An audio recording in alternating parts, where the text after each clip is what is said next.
And now, introducing a man whose road rage borders on the insane, a man who's always late because he never accounts for traffic, a man who'd rather rip his own arm off and beat himself to death with it than be stuck behind a slow truck. Oh wait, that's me. He is Glenn Clark. Are we confirmed the chat with Glenn Clark? I didn't think that was confirmed. He said that it was at 11:20. I thought it was checking. I thought that's what that was. I thought they... You're telling me if that's different. I mean, I believe you. The way I read it was... Holding those times, not... I thought it was just for luck. I mean, I don't know why it would have been written that way. You can double check on that, but I'm pretty sure that is not confirmed. All right. All good. All good. Sometimes we don't have enough meetings before the show. We should do better about that. We'll get around to that, I'm sure, at some point. The future of the shows. We'll have a few more meetings ahead of time. Hi. Good morning, Glenn Clark Radio. I'm Glenn. He's Paul. Happy to be with you on a Would You Rather Wednesday edition of the show, brought to you by Glory Days Grill. We'll get into that here in just a bit. Coming up this morning, Drew Forrester will join us as he does every Wednesday. Randy Moss from NBC is scheduled to join us a little bit later on, preview the Kentucky Derby. And yeah, we have been working on a couple of other things. I guess we kind of gave one of them away there. But just waiting on some confirmation on a few things that were supposed to be happening on today's show. Such is the life of preparing shows like these. Such is the way that things go. Nothing we can do about that. But hopefully a couple of other things coming up on the program this morning. All right, today's show brought to you by the FanDuel Sportsbook at Live Casino and Hotel. The FanDuel Sportsbook is where you'll want to be for watching all the fights this month, including this Saturday, UFC 274. Oliveira and Gaethje, as well as the Rose Namajunas fight. Also, coming up on Saturday, Canelo Alvarez is fighting.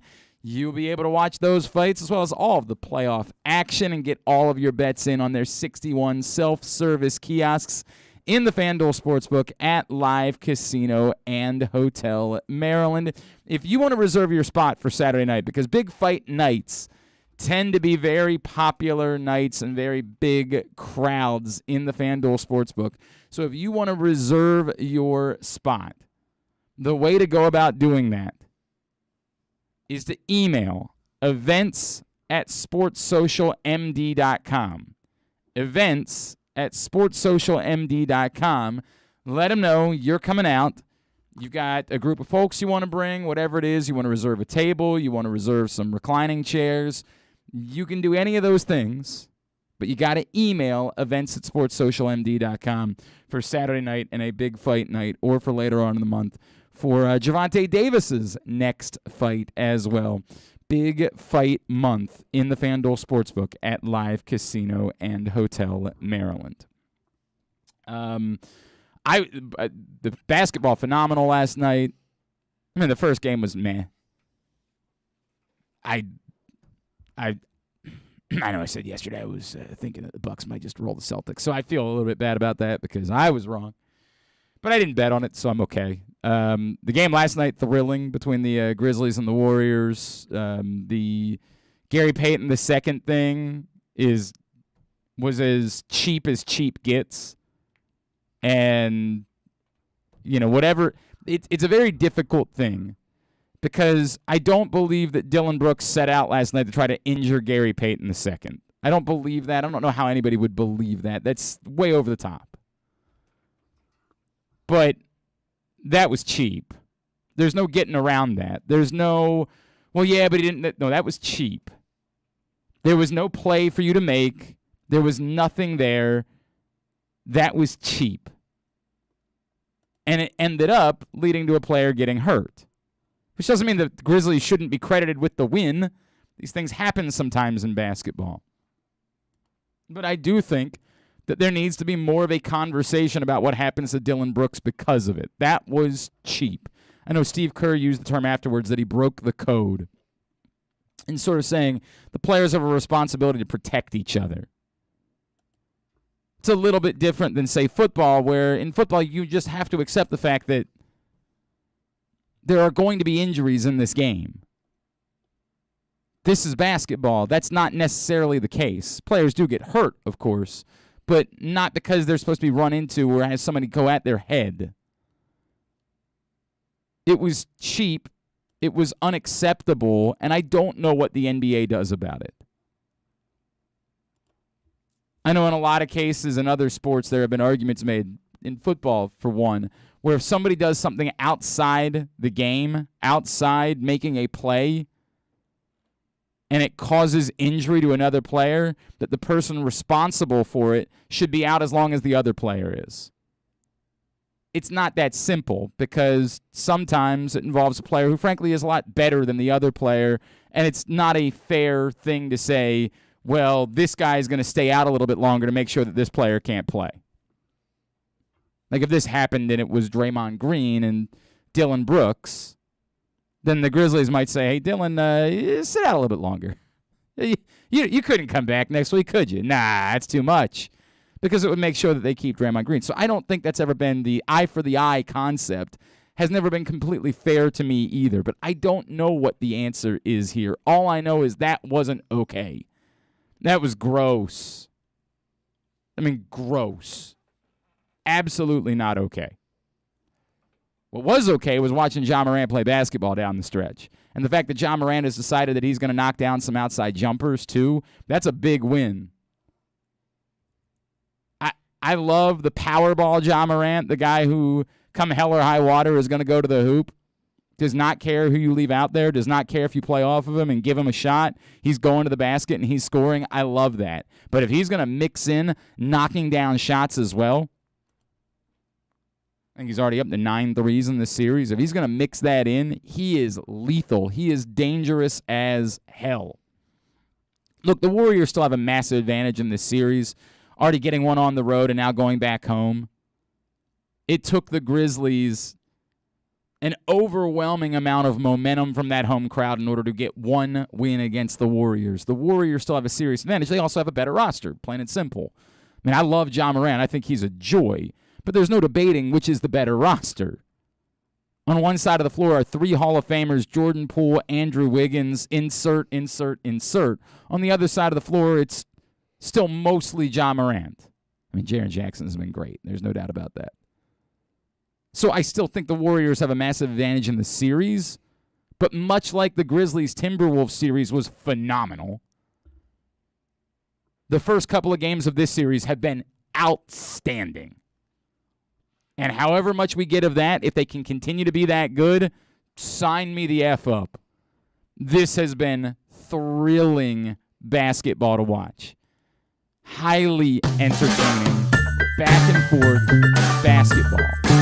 I'm all in for more of that. Whatever amount of games we can get of it. As long as they stay this entertaining, this exciting, I'm in.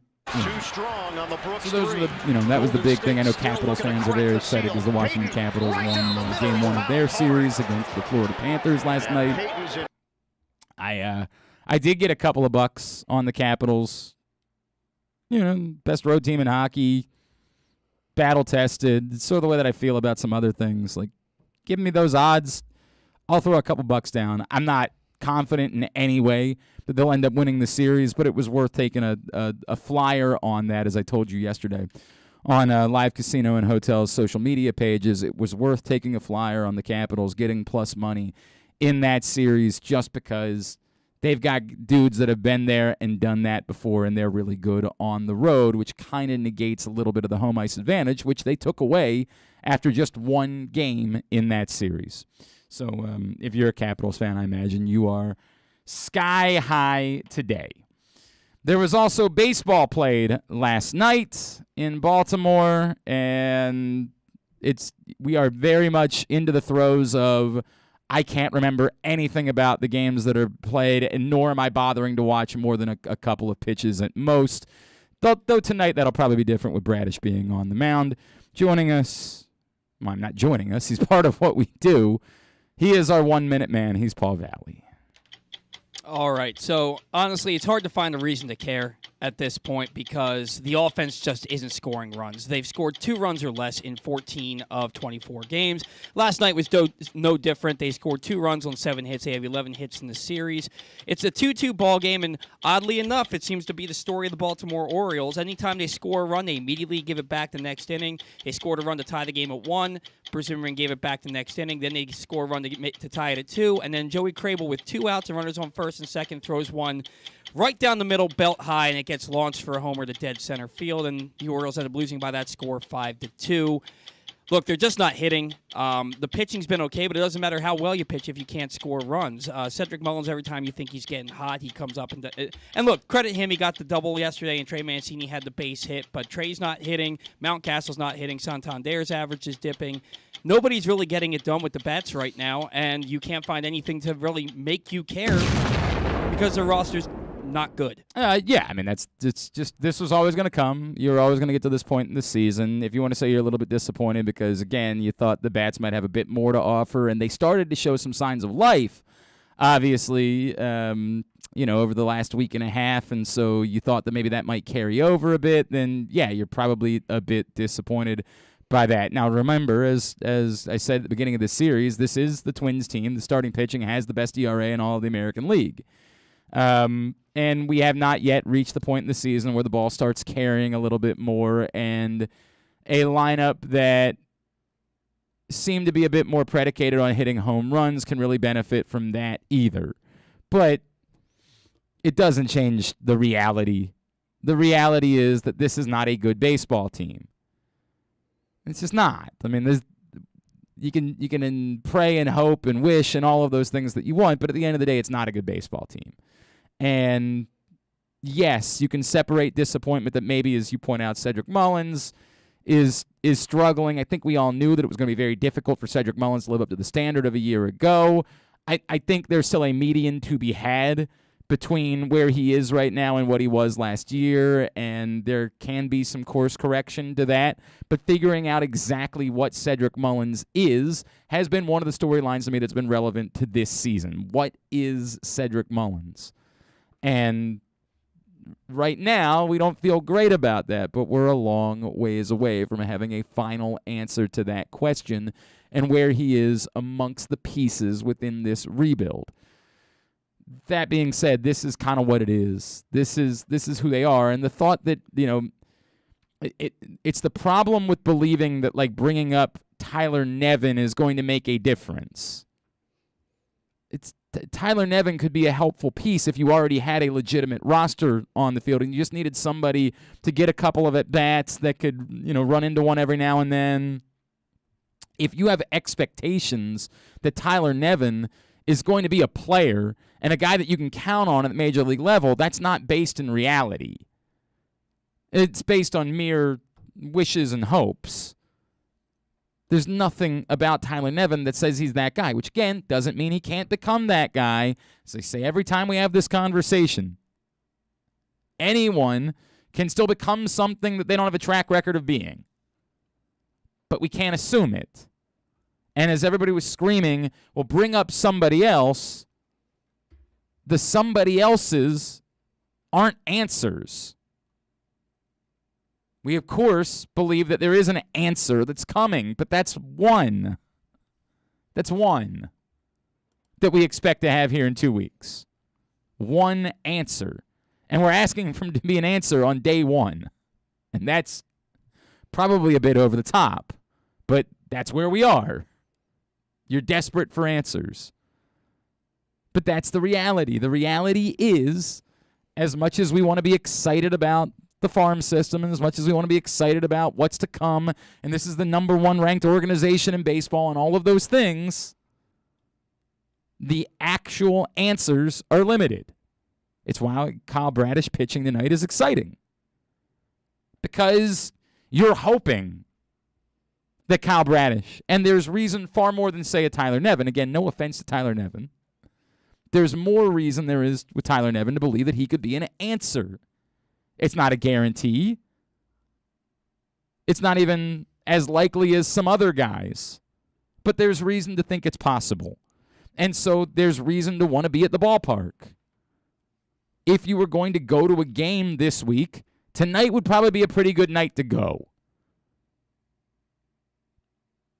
This is what it's like in most cities. In most cities, there's games being played every night, and then there's some that just have a little bit more juice. And tonight has a little bit more juice. And yes, it's intriguing that Dylan Bundy is on the other side. A guy we know, and a guy who's been pitching well. Not Kevin Gausman well. Jesus Christ. Holy S. But Bundy's been pitching well. But he is a guy that gives the Orioles some opportunities to maybe hit some home runs. Maybe. The porch not being as short as it once was, perhaps this is now the stadium that was always suited for Dylan Bundy. Mm-hmm. Like, perhaps if Dylan Bundy had been in this stadium, his trajectory might have been a bit different. I don't know that. How could anyone? But certainly the biggest issue that Dylan Bundy faced during his time in Baltimore was the home run ball. And it did not help that he was in a park that was quite conducive to home runs to right-handed hitters. So, I don't know. I don't know what life. We were talking about that. I was on with Coleman last night. We were talking about like what the story might have been for Dylan Bundy had he been in this ballpark. Mm-hmm. And it's a great what if, because there's, of course, there's an eternal no correct answer to this. But it is a fascinating what if. And it goes back to the conversation that I've had all along, which is that I've never had a problem with them moving the wall back. I've never had a slight issue with that. I do get the argument about losing, as we talked about, losing home run robberies. That's a bummer because it was something that I loved as a kid, and we got to see plenty of it at Camden Yards. And so losing the possibility of a home run robbery is a bummer. But, it's a bummer. I can trade that off. The only issue I continue to have is the insane left center field thing, which it's an abomination. It's always been an abomination, and there's no justification of it at all. It's a joke. I've said everything I'm going to need to say about it. I don't need to continue harping on it, but I'm not changing my mind about it either. That's a joke. Fix that, and then I don't care. Fix that thing, and then I have no problem with the fact that the walls got moved back, because I would prefer for the next Dylan Bundy to not be wrecked by giving up home runs constantly. And again, not knowing that it would have changed Dylan Bundy whatsoever, I also know that there are going to be more pitchers that come up, and I don't want that to be part of their story. Somebody's got to be able to pitch. So this is an intriguing night. I'm not trying to tell you that it's two great baseball teams and it's worth spending lots of money to go to the ballpark, but knowing that you can get in for a very small dollar amount.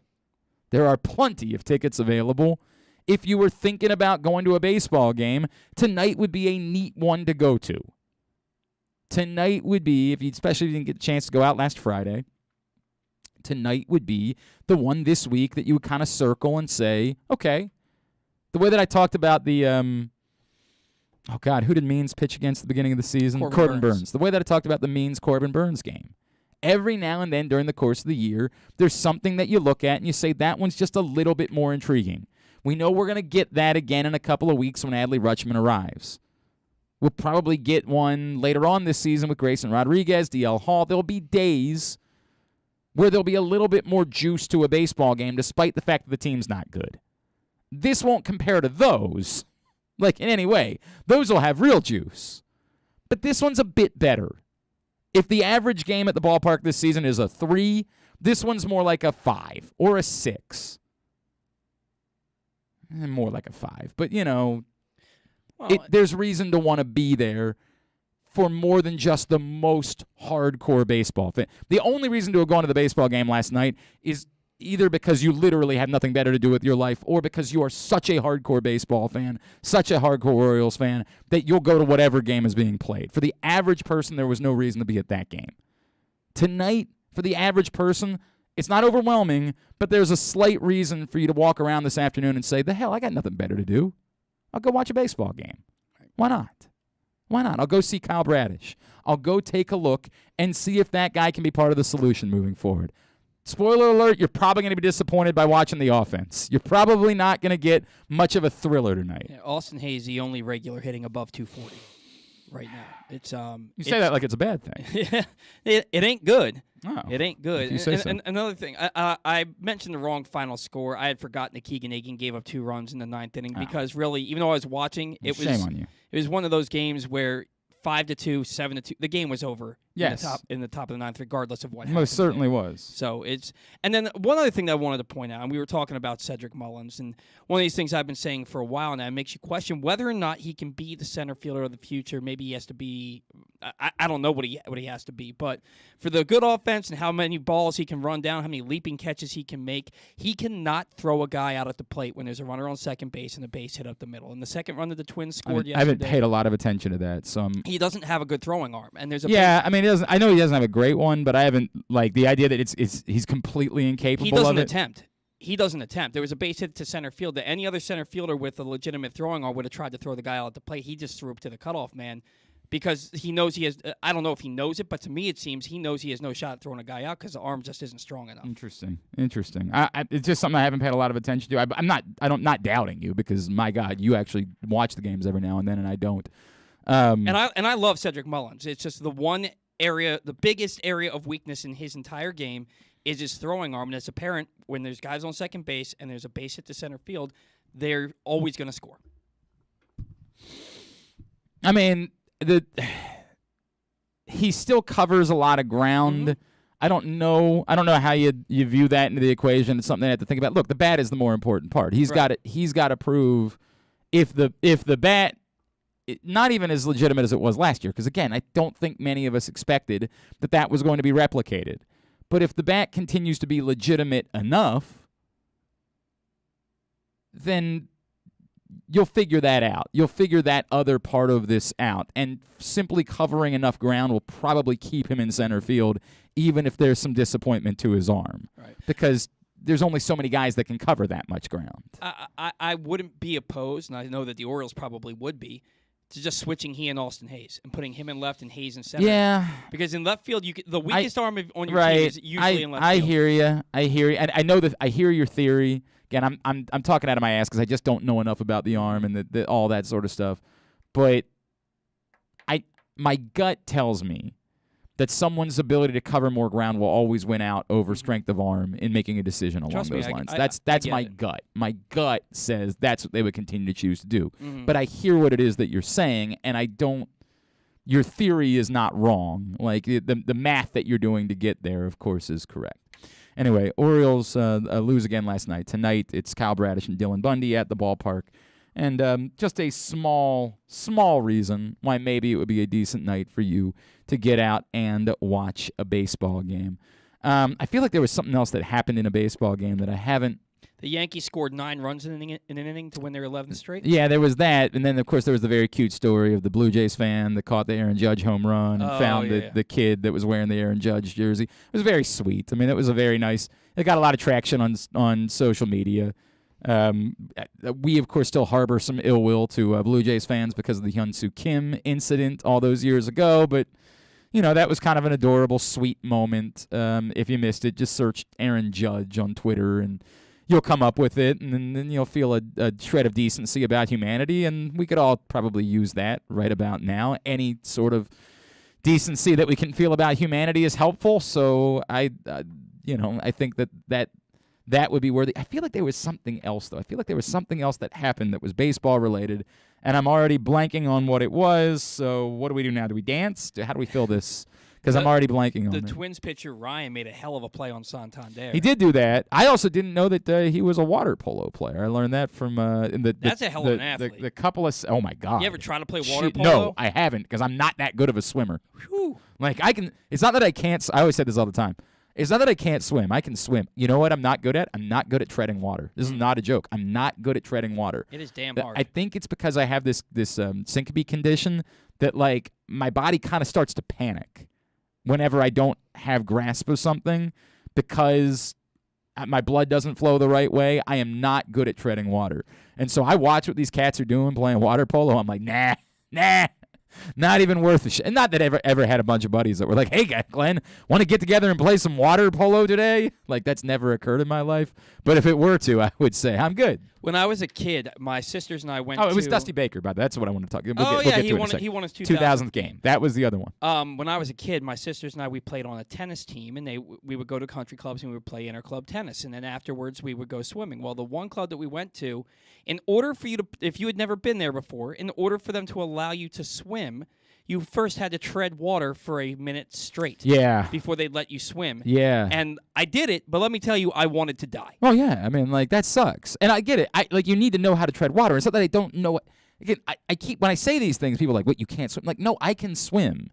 It's just that, like, when I tread water, in fact, I can swim distances. I could go back. But when I get to treading water, and for those that don't know, I have this vasovagal syncope condition where, like, my blood does not flow. I have a very low resting heart rate, and I do not have good blood flow. And there are literally times, I famously talked about it a couple years ago, I had no idea I had this condition, ended up having seizures in my friend's driveway because I had no idea what was going on with me, and that if I had just known, all I needed to do was dip my head down, get it parallel with my heart, and the blood would have flown, and I would have been fine. I just didn't know that because I didn't know I had this condition. But it's something my wife and I have talked about and talked about with my doctors. There's things that I've dealt with in my life previous to not knowing that probably were impacted by this condition that I had. I just was unaware of what it was. And one of those is likely the struggles that I have had over the years with treading water. It's just a weird bit. Nobody cares about that, though. Dusty Baker wins his 2000th game. Remarkable. It's part of why, as I told you guys admittedly, I couldn't root against the Astros in the World Series. Dusty Baker's incredible. And the one thing that's missing, because I don't know if you put Dusty Baker in the Hall of Fame without, can you put a manager in the Baseball Hall of Fame without winning a World Series? It's very difficult.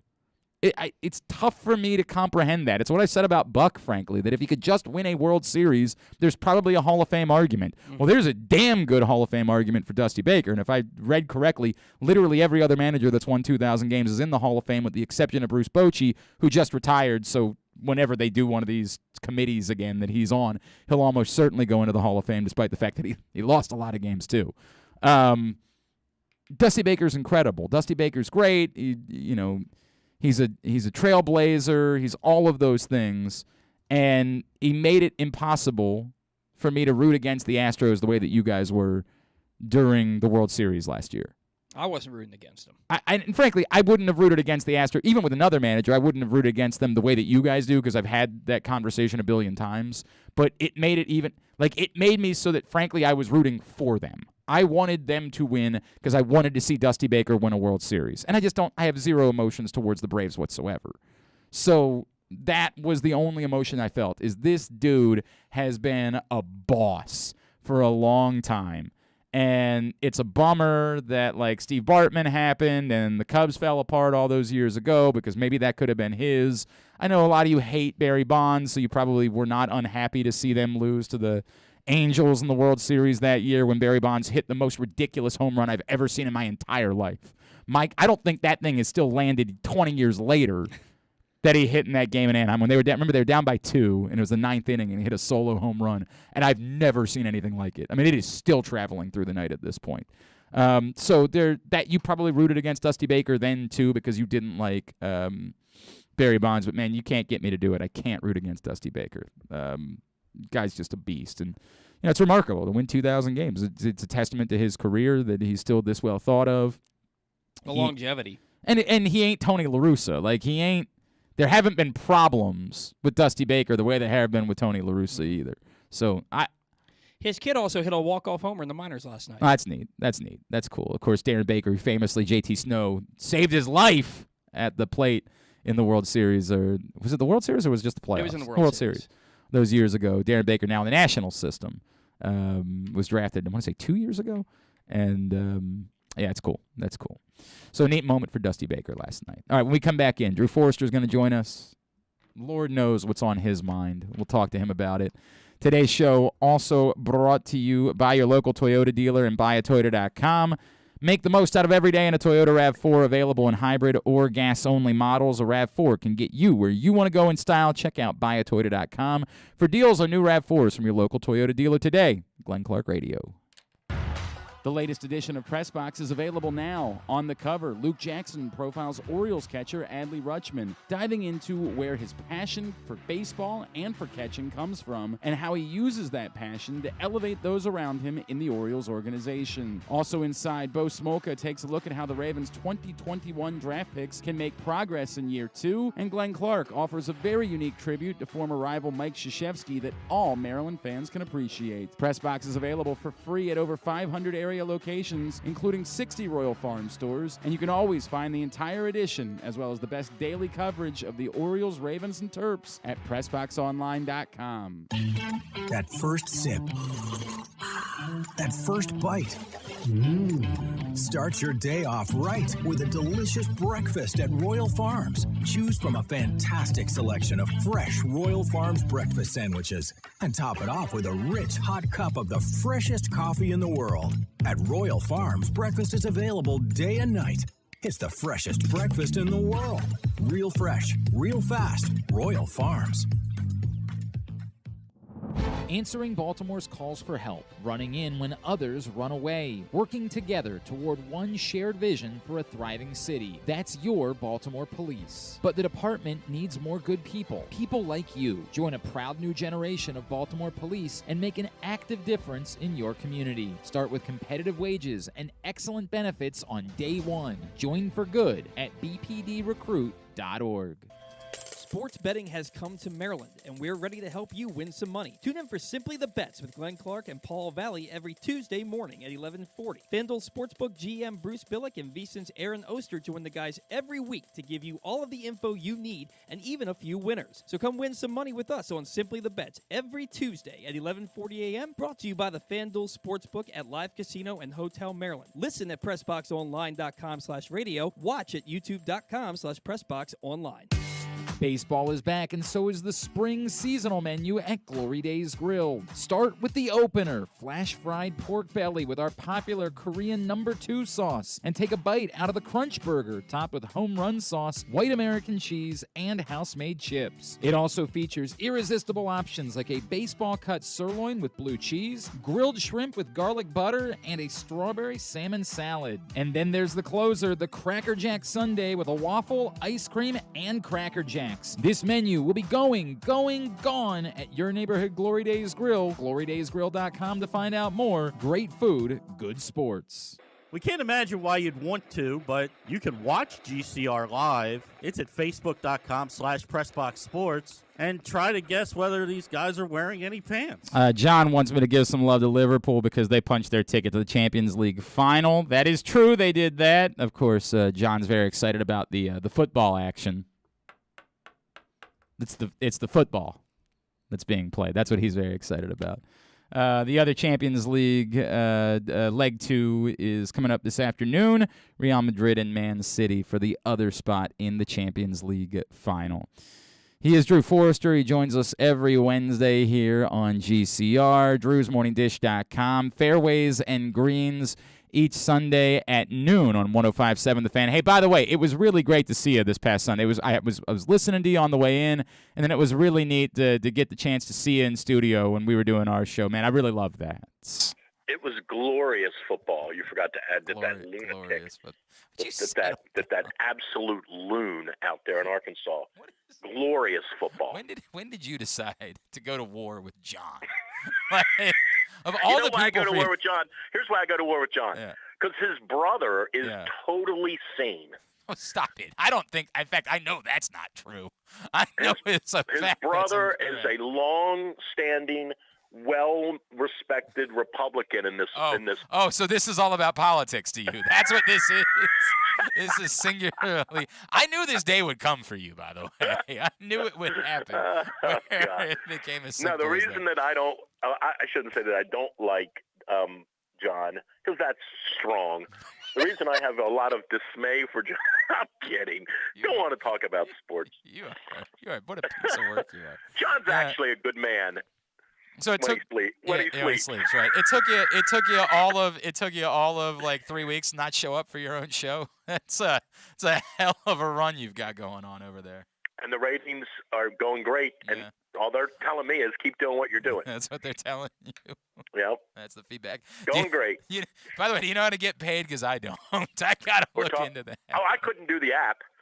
I gotta figure I that sent out. the thing back to the HR person, and I'm like, look, I'm going to blame this totally on the fact that I'm 59. Right. I don't know how to get in to do this paperwork. Yeah, good luck. And if that means you're not going to pay me, we'll live. Right. No problem. This ain't going to be make or break for the year. Right. That's what it comes down to. But I'm having fun. You guys are doing a great job. Well, Rita's doing really well. Yeah, Rita's doing tremendously. I just get to be along for the ride. And by the way, I get that reminder every Sunday when I look at social media. There's a lot of feedback for Rita and very little for Glenn. Very Well, very she's got little. kind of a screechy voice too, Well, so she tends to capture the room. What did you say, screechy? But you do too. You do too, kind of. Screechy? I don't know if that's the word that you're looking for, dog. No, I'm looking for something worse, but I don't want to say it on the air. All right. I see. What? No, you guys are doing fine. It's Who good. else are you going to go to war with today? What else do you have stocked up? I know that. Yeah, I got you, Rita, John. Who else do you have? How do you feel? I could about probably- John Proctor? Huh? I could. Well, you know what I think about him. I do know about that. I could dig in on Paul probably for something. I'm sure Paul's poor apologizing for the Orioles every day. Paul. You and I were on the same page with the Orioles just a couple of weeks ago, man. About what? Oh, I can't remember. So much has Well, happened, or so well, little there's has that. happened. There's Hey, that. they had 6,600 brave the conditions last night out there. By the way, I think it was on them not laying down a bunt with runners on first and second. And Oh, yeah, that's what it was. By the way, that's about 5,600 more than there's any reason to be at the ballpark last night. You make fun of it's amazing we make fun of the attendance at a game. You tell me any reason why you would have gone to that baseball game last night. Hey, let me tell you, they have I'm saying this, and it's very obvious, right? But they have a very serious problem in Oakland. Oh, well, yeah, but they've had a serious problem. I mean, They're they're going to have to do. They're either going to have to figure out a way, and the Major League Baseball doesn't want to do this, but they're going to have to figure out a way to somehow chip in this extra $40 million or whatever, $50 million, whatever it is, and get this stadium thing moving, or they might have to move that team. Well, I mean, that's essentially what they're going to do. They're either I mean, they can't keep playing in that place and having 2,500 people show up like that. It's one thing when 10,000 people show up in Tampa and everybody goes, yeah, okay, but they'll do some 25s and 30s and 21s, and it's like that in Baltimore. Well, yeah, they're doing 10, but when they give a bat away or something and they play the Yankees, they'll do 24. There is no one going to these games in Oakland, and they're going to have to do something. Well, I mean, yes is the answer. They're going to have to do something, but they've needed to do something for years, and they haven't done it. I don't really know what the answer. But not like this, though. Okay. They didn't do anything, but 12 or 14 or 18 or 20,000 people still went to the But that games. was because the team was good. I mean, like they also did this. The team's going to be good again this year. You know what's going to happen. No. This A's team is not going to be good. There's nothing there. You say that every year. No. And then you look at the standings in August, and they're 81 and 76. Look, man, I know what I'm you're telling trying. you. I know what you're trying to say. We do it all the time. It ain't happening this year. This team stinks. I hear you. They got one pitcher. I've written them off 11 times, and they go to the playoffs in 8 of those times. Nah, it's not happening this I know. year. It's not happening. I hear you. Do you have – this is the thing. I don't know about – honest to God, I have no idea what you care about anymore. Do you care about anything that the Ravens did over the course of the last week? I do, but it won't be popular. What do you mean? I don't know, man. I don't get the thing with the center in the first round. I just don't get it. And I tend to think of the first round. I think I've said this to you before. You and I have talked about this. And I know you can't say this guy's going to make the Hall of Fame. I know you can't say that. But I think when you take a guy in the first round, you should be taking someone that you feel – that you, positionally kind of, you feel, hey, this guy could be in the Hall of Fame someday if in the first round, as a first-round player. I just don't know about this taking the center in the first round. I'm a center guy, you know that. I value the center, think it's awesome. You tried to move in with Matt Burke and Jason Brown over the years. Correct. This is not a joke. Drew is obsessed with both those dudes. Yeah, right, but I just don't think I would have taken a center in the first round. And that's not to say that this kid might not turn to be a great player. don't see the value in that. You know, it's But weird because Eric forgot more about all this than any of us ever know. I don't think the safety is a terrible pick. I know there were some people bellyaching about that a little bit. I think that's fine. Again, would I have taken a safety in the first round? Probably not. But I'm not the guy doing it. This is the crazy. I can't believe I'm about to say these words. I don't think your theory is flawed. And I think it sort of walks in line with my reaction. By the way, I think they got good players. I think they did a good job. I do too. I mean, totally. I'm not saying they didn't. I think when you have those kind of picks, you should be taking someone that when you look at him, you say, hey, you know, I'll just throw this out because lots of defensive ends make the Hall of Fame. Right. You know, lots of wide receivers, although insert pun here on the Ravens, but lots of wide receivers, lots of tight ends make the Hall. I mean, lots of wide receivers, lots of rush ends make the Hall of Fame.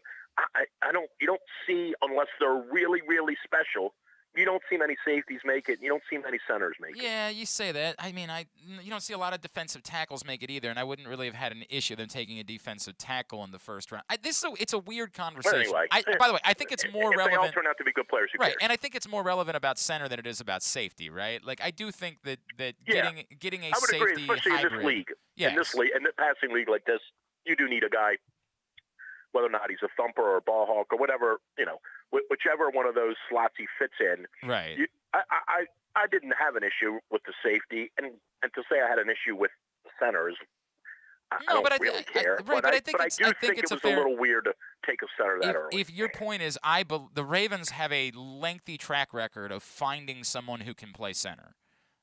Wherever it is, via free agency. What was Jason Brown was a third-round pick, right? Right. Yep. That they have a lengthy track record of being able to find centers.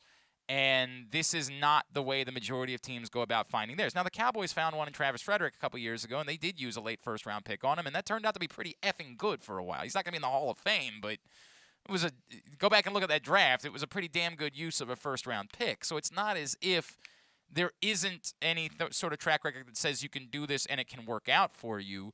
But the broader point of you only get so many of these, are you really using one on even a really good center? I hate giving. I don't think that's a flawed theory to at least ask the question. And it walks in line with the question that I've asked, which is as good as I think they did. And I think they did well with the picks that mattered. I think they got good football players. I think it's going to help them. But I do think that for as long as we've walked in line with this best player available mantra and stay true to your board and all of that stuff, you don't get a parade for having a good draft or for finding good football players. And as much as we say, well, you never consider need, and when you do that, you end up making mistakes. And they have in the past, right? They needed a tight end that year, and Derwin James was on the board, and instead they ended up with Hayden Hurst. And they screwed that up. And they needed a wide receiver once upon a time, and Mark Clayton was okay, but nothing more than okay. Need has bit them in the ass at time. Kyle Bowler was a need once upon a time. It has bitten them in the ass, but I do wonder where the two things end up walking together, because you're trying to win a Super Bowl right now. And as much as I like these players, I don't know if these were the right group of players to go try to get you over the hump to win a Super Bowl this season. I would totally agree. And again, people, you see this on social media, right? You see so much. I go through this all the time on my website. Anytime you make any sort of, I wrote a piece the other day about Kevin Galsman and literally wrote, hey, this is a pretty remarkable start to the year for a pitcher. Right. It happens to be Kevin Galsman. Do you know that he has 41 strikeouts and no walks in 31 innings? Hasn't given up a home run either. I wrote that. I just wrote, hey, this is a pretty remarkable start for Kevin Galsman. 31 innings, 41 strikeouts and no walks. Doesn't walk one person. That's really remarkable. And I have people lighting me up saying, same old Drew, back on the radio again, beating up the Orioles for letting Kevin Galsman go and being too cheap to pay him. I'm like, I never said a word about the Orioles. Right. I never said anything. Yeah. But everyone takes everything as criticism, veiled criticism, like in the draft. When you say, I just don't know if these are the best two guys to win right now, right away. Well, Glenn doesn't like the Ravens. Right. How dare you? Right? How dare you not understand it? Yep. Yeah, right. And so no matter what commentary you make, unless you just come out with the blanket, boy, that was awesome. Man, they got the two guys they needed. They got the best players. Eric's a genius. Unless you say that, you're going to get beat up because you're not on board. Yeah, and I'm over that. Yeah, I know, yeah. but I'm just saying as a rule, like anything any commentary you offer has to be, is going to get scrutinized. And I just think, and I said this last week, like I just don't see where taking a center in the first round at that pick, particularly at that pick, I just don't see where you couldn't have done better than that. Not necessarily because that guy's not good enough, but you really think there's a huge difference between that guy and the center from Texas A&M who went in the third round or whatever. I'm just making that up. I hear you. I don't know. I also think, and I would love to know this, even though I think we all know the truth. I think they have caved in a little bit on the wide receiver thing based on their history. And I think they've said it's just insane. We're just not very good at it. Like that's. By the way, I think Rashad Bateman looks like he's going to be pretty good. It's such an insane thing to say. We're just going to say the hell with it at a certain position and hope for the best otherwise. Like it's. Well, they're going to. I think maybe they're going to focus on a different way to get them. But it was very obvious. I thought it was very obvious that they didn't put any emphasis on wide receiver. Now maybe they think Prochet and Duvernay are going to. Maybe they think Duvernay is going to fit in where Hollywood was, and maybe after 2 years they think Prochet is going to turn into something. And if so, there's a conspiracy that exists that, and I know that Rita's one that's jumped behind this, that you make this move assuming you can get a wide receiver you want with the 14th pick, and then you watch as 4 wide receivers all go off the board right before you take the 14th pick. And that kind of screws you in what you were planning on doing here because you weren't able to get the guy that you wanted. Because, I don't know that most people saw 4 receivers coming off the board immediately before the Ravens picked at 14. And they could have taken whatever the next guy was, Jahan Dotson, who I happen to like, but there's this conspiracy theory says they wanted it to be Drake London, they wanted it to be Garrett Wilson, maybe even Chris Olave. Jamison Williams also went off the board before then. And when those guys were gone, they were left sort of holding it and saying, well, we can't force it. We can't just take whoever the next guy is with the 14th pick in the draft because we just think that Kyle Hamilton's better than that. And I don't know, but I don't think it's insane, that particular conspiracy theory. No, I think it's very easy to piece that together and say that when the thing started, they said, if any of these 4 are available at 14, we're taking one of those 4 receivers. Right, that's our guy. And now that they're not there, now who do we take? Right. Well, the next guy on the board is the safety. Okay, we'll take him. Yep, we'll just go and with that. I would say that one of the things, and it's been quite a while since I've had any lengthy kind of communication with Eric DeCosta, but in the old days I did. And I can remember Eric saying, and this is more so when Eric was the number 2 guy, but I remember Eric saying, Ozzie had a lot of philosophies, right? But one of the philosophies of Ozzie's was, we did all this work for a year. We put all this work in for a year. We walked into the room. We all nodded and shook hands and hugged and said, this is what we're going to do. And then when the pieces fall, we just need to do what we said we were going to do. Don't overthink it. Yep. Don't change on the fly. Yep. This is what we said we were going to do. We've been doing this for a year. We've been looking at these players for a year. Don't overthink this. Those 4 receivers are gone. Who's next on our board? Hamilton. Take him. Yeah, but what about John? No. Yep. We agreed before we started that if those 4 guys weren't there, it doesn't matter if Dotson's still there. Take this guy because that's what we agreed on. So I do think that also comes into play where they kind of pre-agree. Like, look, we know this thing. We know something weird's going to happen. We know the Giants are going to take somebody they shouldn't take, or we know 3 players are going to get taken in the first round, and people are going to go, huh? Right. But when that happens, we can't react to that. No, we've already decided this is what we're going to do. So she may be right, and that's how it came out that this was the kid. Right. These are the 4 players. These are the 4 guys we want. We want one of these 4. Yep. And if one of those 4 is available, it doesn't matter which of the 4. There's 4 pretty girls there. It doesn't matter. We'll take the redhead. If she's there, we'll take her. Okay. If she's not there, we're going to take Kyle Hamilton. Yep. That's the way it goes. And that's what they did. That's the way it goes. So in some ways, then you just applaud the fact that they've put this kind of work in, and they feel strongly enough about it that we're happy no matter. And I'm trying to remember. I do remember when we were doing this back in the old days for a profession. Yep. Eric predicted and put in an envelope that they would take Haloti Ngata. Oh, right. Yeah. He came on the show. Yep. He came on our show. He put it in an envelope. I don't remember if he gave it to Kevin or who he gave it to, but he put it in an envelope and he said, I'm going to tell you right now who we're going to get. And turned out that that's who they took. And I remember when we asked him later, like, how the hell that happened? He's like, because you look at the board and you just know, like, even if there's a trade here or there, you just know, like, these 6 players are going to be available. Right. These 6 are going to be available. Right. And I knew that if those 6 are available, this was the guy we were going to take. Sure. So they just knew before the thing started, like at the 29th, I think it was, at the 29th pick, these 6 guys are going to be available. Well, no, for Haloti, it was much earlier than that.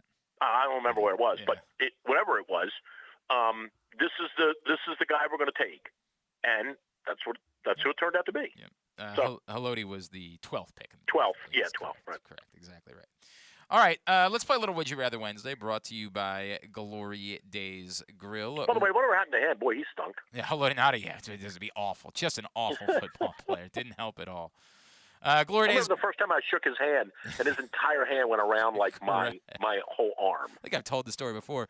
One of the first days I was in on the beat, I was standing. I was, because his locker was right next to Terrell Suggs. And so, like, I'm leaning in with the microphone to get whatever dumb thing Terrell Suggs was saying. And I happened to be standing on Haloti Ngata's towel.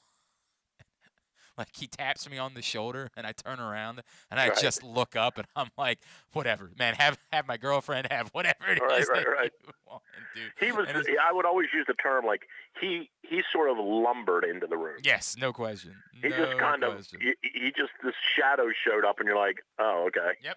Here he is. There's Haloti. Would You Rather Wednesday, brought to you by Glory Days Grill, where right now they've got the opener, the flash fried pork belly with the popular Korean No. 2 sauce, so good. The crunch burger with home run sauce, white American cheese, and house-made chips. Of course, the grilled shrimp with garlic butter, strawberry salmon salad, the Cracker Jack sundae, and so much more. GloryDaysGrill.com to get your order in. Number 1, would you rather, speaking of what we were just talking about, would you rather the Ravens do indeed go sign a veteran receiver, but specifically it's T.Y. Hilton? Or, you know what? Nah, it's time to let these younger receivers sink or swim. Well, I like T.Y. Hilton, but I have such an axe to grind with those creeps out there that, and this continued, this latching on to Johnny Unitas. How does that have to do with anything? It's got a lot to do with it. He's guilty by association. Then I'm going to say no to T.Y. Hilton because of that. He can sit out there and rot. Imagine that being your problem and not the fact that, like, he only played in 10 games last year and had 331 yards for the season. Imagine that being your T.Y. Hilton problem. Once those creeps out there stop latching on to Johnny Unitas and saying that he's part of their history, I'll take one of their guys. Okay. That guy can sit out there, and I hope he doesn't get a job. Okay, number 2. I'm so done with this, these tweets and this social media stuff, and the proud of our quarterback heritage. Your quarterback heritage is Peyton Manning. Bro, trust me, I'm agreeing with you about that. I just have no idea why it has anything to do with T.Y. Hilton, but I'm just getting more and more angry over time about this. It pisses me off every time I see it. It drives me insane. You know what really pisses me off? They don't piss me off. It's the fact that Colts fans aren't pissed off by it.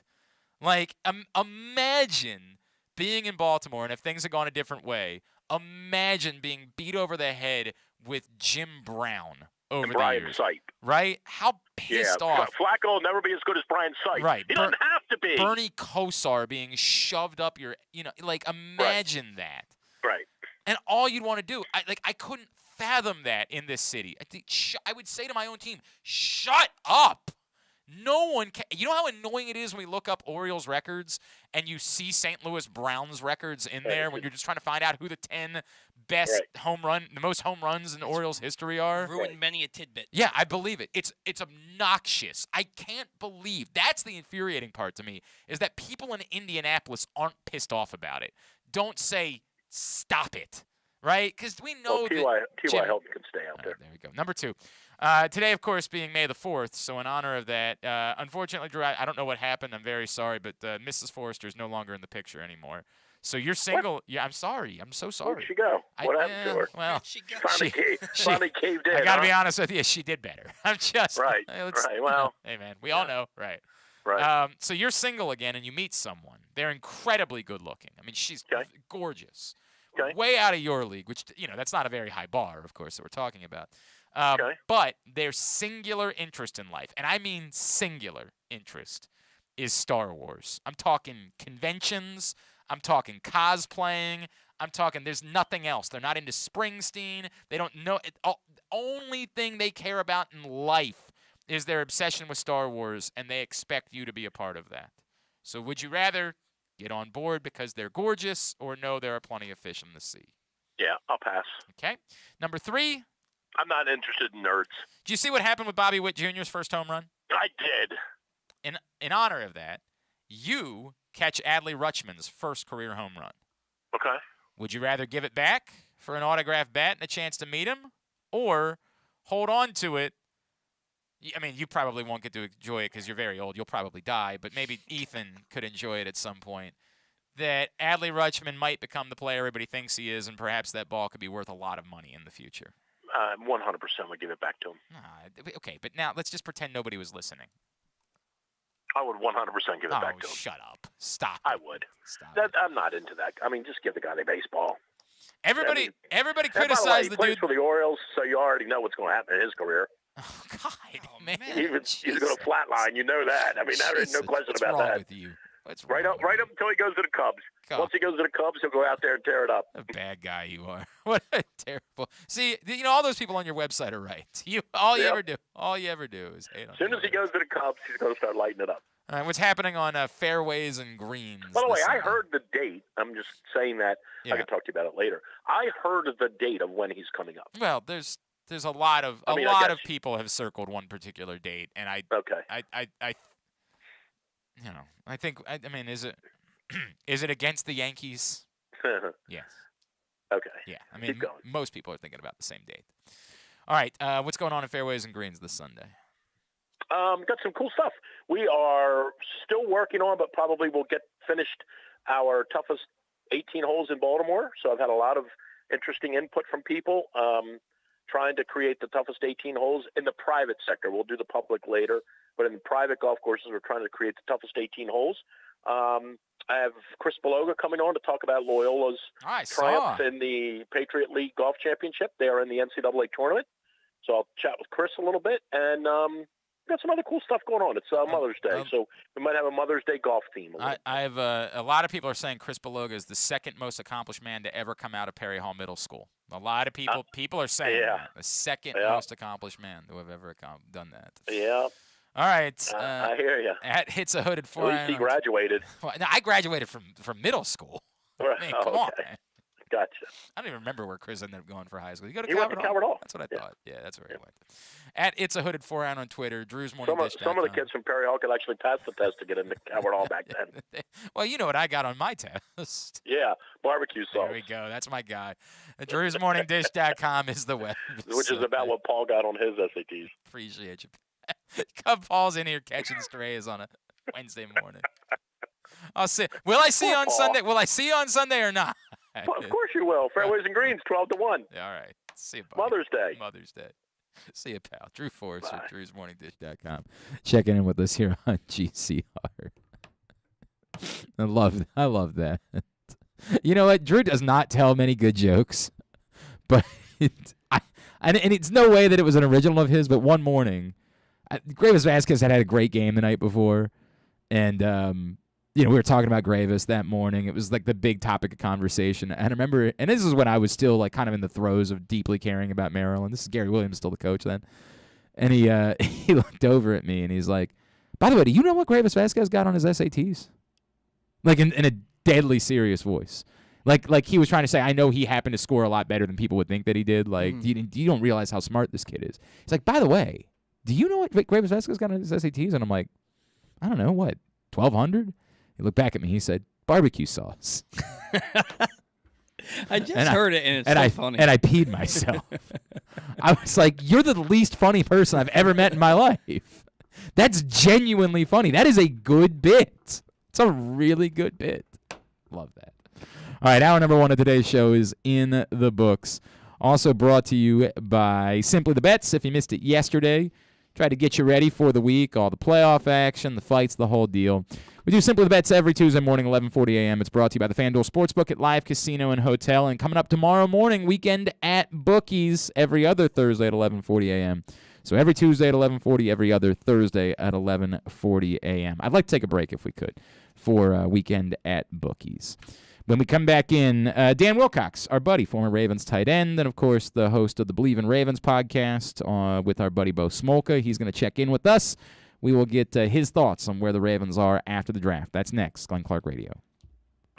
Sports fans, the wait is over. The all-new FanDuel Sportsbook is now open at Live Casino and Hotel in Hanover, Maryland. This is your chance to win big right in your own backyard. Bet on every sport with self-service kiosks and watch all of the action from the best seat in the house. Make every moment more at the all-new FanDuel Sportsbook at Live Casino and Hotel in Hanover. Please play responsibly. Gambling problem? Please call 1-800-GAMBLER or visit mdgamblinghelp.org.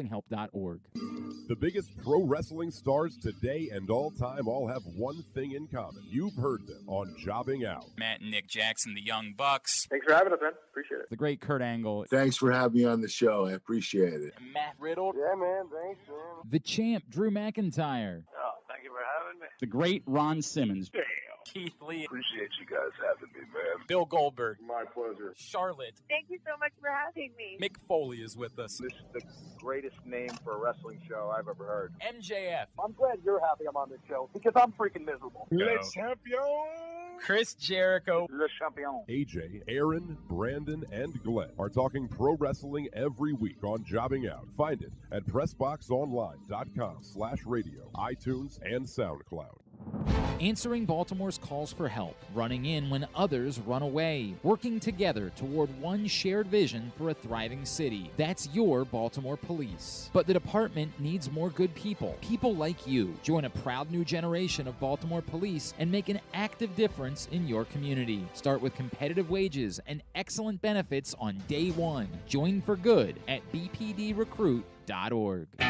Stan the Fan here, welcoming back one of my favorite sponsors, the Costas Inn. And everybody around Baltimore knows the Costas Inn is a great place to go and grab crabs, steaks, salads, soups, whatever's on your mind to eat in person. But did you know that the Costas Inn has upped their game? They are now one of the premier takeout places in Baltimore. Give them a call now to order your food, 410-477-1975. That's the Costas Inn, over 4100 North Point Boulevard. The latest edition of Press Box is available now. On the cover, Luke Jackson profiles Orioles catcher Adley Rutschman, diving into where his passion for baseball and for catching comes from and how he uses that passion to elevate those around him in the Orioles organization. Also inside, Bo Smolka takes a look at how the Ravens' 2021 draft picks can make progress in year two, and Glenn Clark offers a very unique tribute to former rival Mike Krzyzewski that all Maryland fans can appreciate. Press Box is available for free at over 500 area locations, including 60 Royal Farm stores, and you can always find the entire edition as well as the best daily coverage of the Orioles, Ravens, and Terps at PressBoxOnline.com. Stay tuned. Your chance to win $1 million is coming up. Probably not from us. You're listening to Glenn Clark Radio. If you missed it on Monday night, Stan the Fan, Ross Grimsley, and Press Box editor Luke Jackson did a deep dive into Luke's story about Adley Rutschman in this month's Press Box print issue. That show is available right now, facebook.com/PressBoxSports. Click on the videos tab, or by going to PressBoxOnline.com/video. Coming up this coming Monday, Stan and Ross will catch up with the great Rick Dempsey. Stan taking Thursday off again this week. I actually don't know what the reason is this week, but that's fine. He's earned it.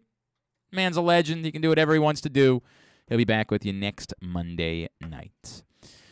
Let's talk a little bit more about the fallout from what the Ravens did and did not do during the course of the weekend. Our next guest, one of our favorites over the years, former Ravens tight end, and now he and our buddy Bo Smolka have a podcast, the Believe in Ravens podcast on the Believe Podcast Network. He's our friend Dan Wilcox, and he's with us now here on GCR. What's going on, pal? How are you? Doing great, man. How are you this year? Everything is good, man. Like, we're in that weird spot where, like, I know the Ravens did well, right? Like, I know because, frankly, they always do well in the draft, right? But I look at these players. I love what they did. I'm just struggling with whether or not they did what they needed to do in order to close the gap, win the AFC North, and win the Super Bowl. And I know that there's not one player that decides that, but I don't know, man. Like, I'm just in this weird place where, like, I like the players they got, but do I think they're in better shape to win the Super Bowl because of it? I don't know. You know, the way I look at it like this, I think what happened last season was kind of a fluke. You know, so you had 40, 50 injuries last season, and people forget that this team the year before was a Super Bowl contender team. You know, if you take out all the injuries from last season, the Ravens is a much, much, much better program, much better team. You know, so when you go into the draft, you don't need to buy a whole team. You just need to buy a couple of pieces to make you stronger and make you a little bit deeper in areas that you was lacking last year. And last year was such a weird incident when you lose all your running backs, you lose all your DBs, you lose half your offensive line, over half your offensive line, and half of your D-line. I mean, that stuff doesn't happen every year. I mean, you usually lose one or two starters, maybe three starters a year with injuries. But last year, I mean, you're talking about the entire side of the ball wiped out, the entire position wiped out. You know, you're only down to one tight end. You know, like that stuff doesn't happen every year. You know, so once you get all those guys back and they're healthy, and then you implement the guys that they're bringing in, plus the guys that they're bringing in through free agency and stuff like that, I think we're in a much better, much greater situation than most people think we are in. All right, so what do you make of the wide receiver thing, though, Dan? Like, that's the one right. I can't shake that. That in a vacuum, where they were with Hollywood Brown and him wanting out, I think they did well, given all of that, right? Like, I think to make the trade they made and then to recoup a fourth anyway, like, I think they did as well as they could, given those circumstances. But it doesn't change the fact that look, I love Rashad Bateman. I think Rashad Bateman's a stud, but, you know, he's not a proven number one receiver in the NFL just yet. And that's it. That's the list. You don't have anything beyond that. I know they're going to run the ball a ton. That's what Greg Roman does. And I know they could still add in a veteran, but like we saw how that worked with Sammy Watkins a year ago, I can't shake that this is an issue for me in thinking this is a Super Bowl caliber team. You know, I don't think the Hollywood, you know, situation is as bad as people think it is. I really don't. I think with Bateman, I think with Duvernay, I think with Prochet, I think people are kind of sleeping on the type of player that Prochet is, and I think he's starting to really come into his own. As you saw throughout the season last year, he got a chance to play a lot of reps. I think this year, I think you'll get a heavier dose of that guy, and I think Bateman I think he's a big time receiver. I really do. I feel like he's maybe 1, 2, maybe 3 big plays away for his confidence to just really just shoot through the roof. And the Ravens are never done, you know, and so you always got to keep in mind that they're going to do what they could do during the draft to pick up the best quality players that they can get, you know, and they probably drafted 4 Hall of Famers probably, you know, hopefully, knock on wood. I was going to say, wow, probably. That is bold, my man. Yeah, knock on wood. You know, hopefully they drafted some guys that's going to take this sport extremely serious. Right. And very passionate. This center, Linderbaum, the kid we drafted, he reminds me a lot of the guy I played with my first 2 years in the league, Kevin Mawai. And Kevin Mawai was one of the sharpest players I've ever seen in this league. And he was so sharp that he used to do his own game plan every single week. You know, the coaches would put together their game plan, but he would actually put together his own personal game plan. He would type it up, everything. And that allowed him to be sharp week in and week out. I think the Linderbaum kid is kind of the same. I think he's kind of cut from that same cloth. If you go back and just kind of look at his accolades and look at what he's done in college, you know, off the field, not on the field. Of course, he's a phenomenal athlete on the field, but when you look at what he's done off the field, all the awards that he's won with academics and stuff like that, he's an overachiever. You know, so I think he's going to be the kind of guy that's going to come in to help take a lot of pressure off a guy like Lamar Jackson. You know, when you're the quarterback, you have to orchestrate the whole offense. But if you got a great center, he takes a lot of that orchestration off of you. He's pointing out who's the mic. He's helping you figure out exactly, when the blitzes are coming. He's studying. He's doing all the things he needs to do to help the quarterback to be the best version of himself that he could be. That's why Peyton Manning and Saturday were so good together. So I really feel like the wide receiver situation won't be as big of a problem as people think it is. We will run the ball. That's why you go see us draft 2 more tight ends. You still got Nick Boyle. Don't forget that. And then you got Mark Andrews, who arguably the best tight end in the game right now. So I think you got receivers all over the field. You go grab 2 more receiving tight ends. They're going to compete for that third spot. And then that's going to be great competition for those guys. And then on the outside, you still got 2 or 3 guys that are difference makers. And they're going to pick up some guys in free agency that nobody knows about, that the Ravens have, when you got somebody like George Kokinis and George Tees in the back office, man, I'm telling you right now, it's extremely, extremely, extremely hard to miss a freaking free agent that's out there that nobody knows about. He's a hidden gem. That's a baller that's been balling all throughout college. It'll be somebody that'll step up this training camp that'll make you be like, oh, wow, who's this kid? So just be prepared. Dan Wilcox is with us here in GCR. Dan, I hear you saying that, right? But I brought up Sammy Watkins, and we've seen this a lot over the years where the Ravens have added in the late stages of free agency. They've brought in a player, Jeremy Maclin, Michael Crabtree, Mike Wallace, and for the most part, these are not guys. There was a reason why they were still available at this point. These are not guys that have been a particular help for the Ravens. When they've been bold and went out and traded for an Anquan Boldin, when they signed to Steve Smith early on, those types of moves have panned out, but the later moves have not. Is there still a guy, T.Y. Hilton, Julio Jones, Jarvis Landry, is there still a guy that's out there on the market that you would say, this is the guy that I would circle that name, and I would be aggressive to add that guy into this mix, because I do still think that there's someone that's capable of making a difference? To me, you named it just now. Julio Jones, to me, is a no freaking brainer. I don't think Landry is a guy that you bring in because he don't have the top end speed that you need. When you're replacing somebody like Hollywood, you got to come up with a dynamic playmaker. Julio has to play the game. Not only that, but he's one of the fastest receivers and he has the size and stuff like that. And he's basically an oversized receiver. He's another tight end that you can use to field and great things with. And he demands respect. He's not going to be on people going to go Julio Jones. But there'll be some guys that's going to turn up. You still got all the way to the trade deadline to make this thing happen, right? So by the time this thing is all said and done, they'll find the right guy that'll be a perfect fit for this offensive scheme and for their quarterback that their quarterback will be comfortable with. Antonio Brown is still out there as well. Who wants that problem? Yeah, I'd be really surprised. I hear you. Yeah. And Odell Beckham's out there too, right? We know he's coming off an injury, so I don't know when he'd be available. And Dan, admittedly, I was the guy that was like, I don't think I want to do that last year. And as it turns out, he was a monster and a big part of why the Rams won the Super Bowl. So I'm not dismissive of it. Odell is a special guy. I think he gets such a bad rep because he is a little bit flamboyant. He got the blonde hair, the curly stuff on top of his head. He dances all the freaking time. He's on social media doing some stuff like that. But I think he gets really a bad rep. I think he's a great teammate. I've never heard a teammate complain about the type of guy that he is. All receivers are going to want the ball. So to me, that's not an issue for somebody saying to give me the ball. If you're a receiver and you don't want the ball, it's something wrong with you. I was a tight end that wanted the freaking ball, and I played my role. I think he's at that point in time in his career where he's more of a high-profile role player.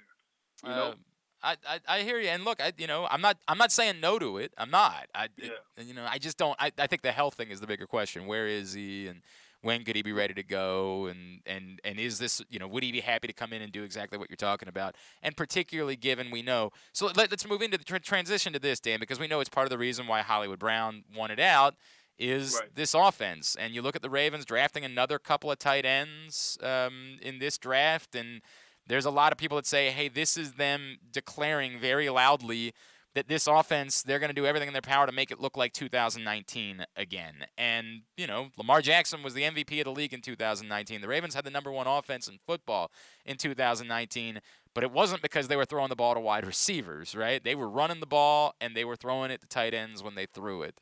Are you as convinced as everyone else that what they've done in letting Hollywood Brown go and not prioritizing receiver, but seeming to prioritize tight end again, is a declaration that they want to get back to 3 tight ends on the field as much as possible, run like hell, and shove the ball down teams' throats the way they did in 2019. Absolutely. I think you got a prolific quarterback in Lamar Jackson that could not only use his arm to beat you, but use his legs and his brain as well. So for a guy like him to raise the greatness when you had 3 Pro Bowl caliber tight ends on the team, I mean, to me, that's the blueprint. You know, like, why would you stay away from the blueprint? You know, I can't say enough about last season. When you have everybody hurt, it really limits who you are and what you can do. And then you're scared that these guys are not going to be able to perform in all these different positions they're playing in. I mean, guys was playing out of position all over the field last year. You know, and all your key elements of the offense were out, hurt. I mean, even your quarterback got hurt last year. You know, so, I mean, you have to protect him as best you can by bringing in 2 more tight ends. Now you put yourself in a situation where you can go 3 tights or 4 tights. And now what happens is you could protect the quarterback if you want to, by keeping extra guys in to block, or, you know, you could put those guys out on routes, and then you got to have mismatches with DBs and linebackers trying to cover them. You know, so that's the whole key to what the offense was so great the year prior. You know, you had Jaden Hurst, who linebackers couldn't run with, and Mark Andrews, same thing. You know, safeties and corners and stuff like that was too small for him. Linebackers was a little bit too slow for him, or wasn't savvy enough or crafty enough to run with him. And then you had a guy like Nick Boyle, who was just sneakily, you know, faster than I think people think he is. And then he just plays bigger than what he is. And, you know, he's a heck of to me, he's your prototype tight end, what you want, what a true tight end would be, Nick Boyle. You know, your blocker, your receiver. He can catch it when you throw it to him. He can make plays after he catches it when he gets it. And then, you know, he can block, you know, extended period of time, no matter who it is on the edge that he has to block. You know, so to me, continuously protecting Lamar would be my main priority as a staff. You know, how do I protect the franchise quarterback that we have? How do I put him in a situation where he's not running for his life every single play and he's running on designed runs versus having to run when he dropped back for a pass? Right. So I think bringing in extra tight ends allow him to have a couple more guys in the middle of the field that he can dump them off to on those hot reads a little bit quicker. And I think they put themselves in a pretty good situation throughout the draft. I'm not mad at the draft at all, you know. And I really believe that I think James Prochet is a sleeper for a lot of people. Okay. I think they kind of forget about that kid because they don't throw the ball to him enough. To me, he could be a Wes Welker type for you. He can catch 80 balls, 90 balls if you put him in the middle of the field and cut him loose. You know, so I think they're in a better situation than people think. I think they need more depth at receiver, definitely for sure. I'm sure they're gonna bring some young guys in to compete there to push some of those older guys as well. You know, but Duvernay is solid. As long as he can stay healthy, he's a solid guy. I like him a lot. You know, I like Prochet, and then I like Bateman. You know, I really do. I think Bateman could be. I don't think he's an elite receiver like a Julio Jones was when he was in the Falcons. You know, but I definitely think he's a guy that could be a Pro Bowler for you. Oh, he's got. Look, man, I love Rashad Bateman. Like, he just as from a skill perspective, I think he is the most talented receiver the Ravens have had since Anquan Bolden. I think that's how much he brings to the table. We just haven't yet seen that all put together, right? Like, he's still got to go out and prove it to be that guy. But man, when you see what's in his bag, what he's capable of doing, what his skills are, it is hard to not be enamored with Rashad Bateman and the player that he's capable of being. Yeah, I really truly feel like he needs to spend a little bit more time, you know, with Lamar. You know, like, I feel like there's something that's missing there between those two guys. I'm not saying they got a bad relationship or anything like that. I just feel like Hollywood had been so close to Lamar, right? And I feel like Bateman needs to kind of take that position right now while he has the opportunity. He needs to slide on in and become Lamar's best friend, you know, so they can figure out a way to be on the same page when they throw. They need to be throwing together in the off season and doing stuff they got to do in training camp to get better. And I think that's one of the things I think I missed out on as being a pro. You know, I didn't take enough time to go be with my quarterback, you know, to spend that time, the extra time with him. All right, Dan, before I let you go, the AFC is loaded. It's nuts. It's murderer's row, right? Not just the North, but the West is insane. Right. This is going to be very difficult. ultimately for the Ravens to break through what is a very, I mean, this is the Chiefs and the Bills and the Bengals and Russell Wilson and Justin Herbert and, Devontae Adams. And like, for them to break through all of this, what has to go right for them this season in order to break through what is an overwhelming, at this point, AFC? I think the Ravens just got to be them. They got to play their game all year. Of course, they're going to slow teams down. They got to be able to put points on the board. You can't win in this league without putting points on the board. I mean, not against the Buffalo Bills, the freaking Patriots. I think the Dolphins are going to fall to the wayside this year. But I think the Jets, when they got stacked, the Bengals are absolutely explosive. Pittsburgh is who they are. And Tennessee's been a contender, the last couple of years. I think there'll still be a problem with Derrick Henry down there. So I mean, Kansas City is who they are too. They're a special team. So to me, the Ravens just got to be consistent. They just have to be consistent. They got to find out a way to be able to score points, to run the pound the rock, beat people up, and play smash mouth physical football the way the Ravens have always played. The Ravens have always been the boogeyman in the league. You ask me, they've always been a team that when you go to sleep, you have nightmares about. And they need to be nightmares. They need to be terrors this year. They need to be the team that they've always been. They need to be dressed in. They need to play that Black Saturday, that Black Sunday outfit as much as possible. They need to just be, they need to be Baltimore, man. They got to go be more. They got to go be more than what they were last year. They got to stop being. They got to get rid of the injuries and get their key guys back on the field and keep those guys healthy. Yeah, health obviously being a chief among these things. At Coach Wilcox on Twitter is how you follow him. Of course, the Believe in Ravens podcast, the Believe Networks with Dan and Bo Smolka. Dan, anything else I can plug for you, my friend? Oh, man, that's it, man. I appreciate you guys for having me on. It's always good to catch up with you, my friend. Let's do it again soon, all right? Absolutely. I'm looking forward to it. The great Dan Wilcox, former Ravens tight end, checking in with us here on GCR with his thoughts. Boy, man, if they find 4 Hall of Famers, I mean, for Christ's sakes, this is probably going to be a moot conversation. If they're all Hall of Famers, it's probably because they've all helped the Ravens win Super Bowls. I can't shake the wide receiver. I hear you. I think James Prochet is a player. I like James Prochet. But there's a big difference between believing that and counting on it. That's what I'm struggling with. When I think of James Prochet, I always think of Jarvis Landry. I think he has that type of ability, catches the football, tough, all of those things, but you got to go do it. Yeah. Again, just assuming it or saying we think he can versus either he can or you're screwed is a big difference. There's also no backup plan at the moment, right? Like right now, you're thin and nobody's hurt. I got bad news. Somebody's getting hurt on top of this. Mm-hmm. So you can love these receivers as much as you want. They're not all staying healthy. It's the NFL. That's the way that it works. That's what Dan just said. The Ravens are not done yet.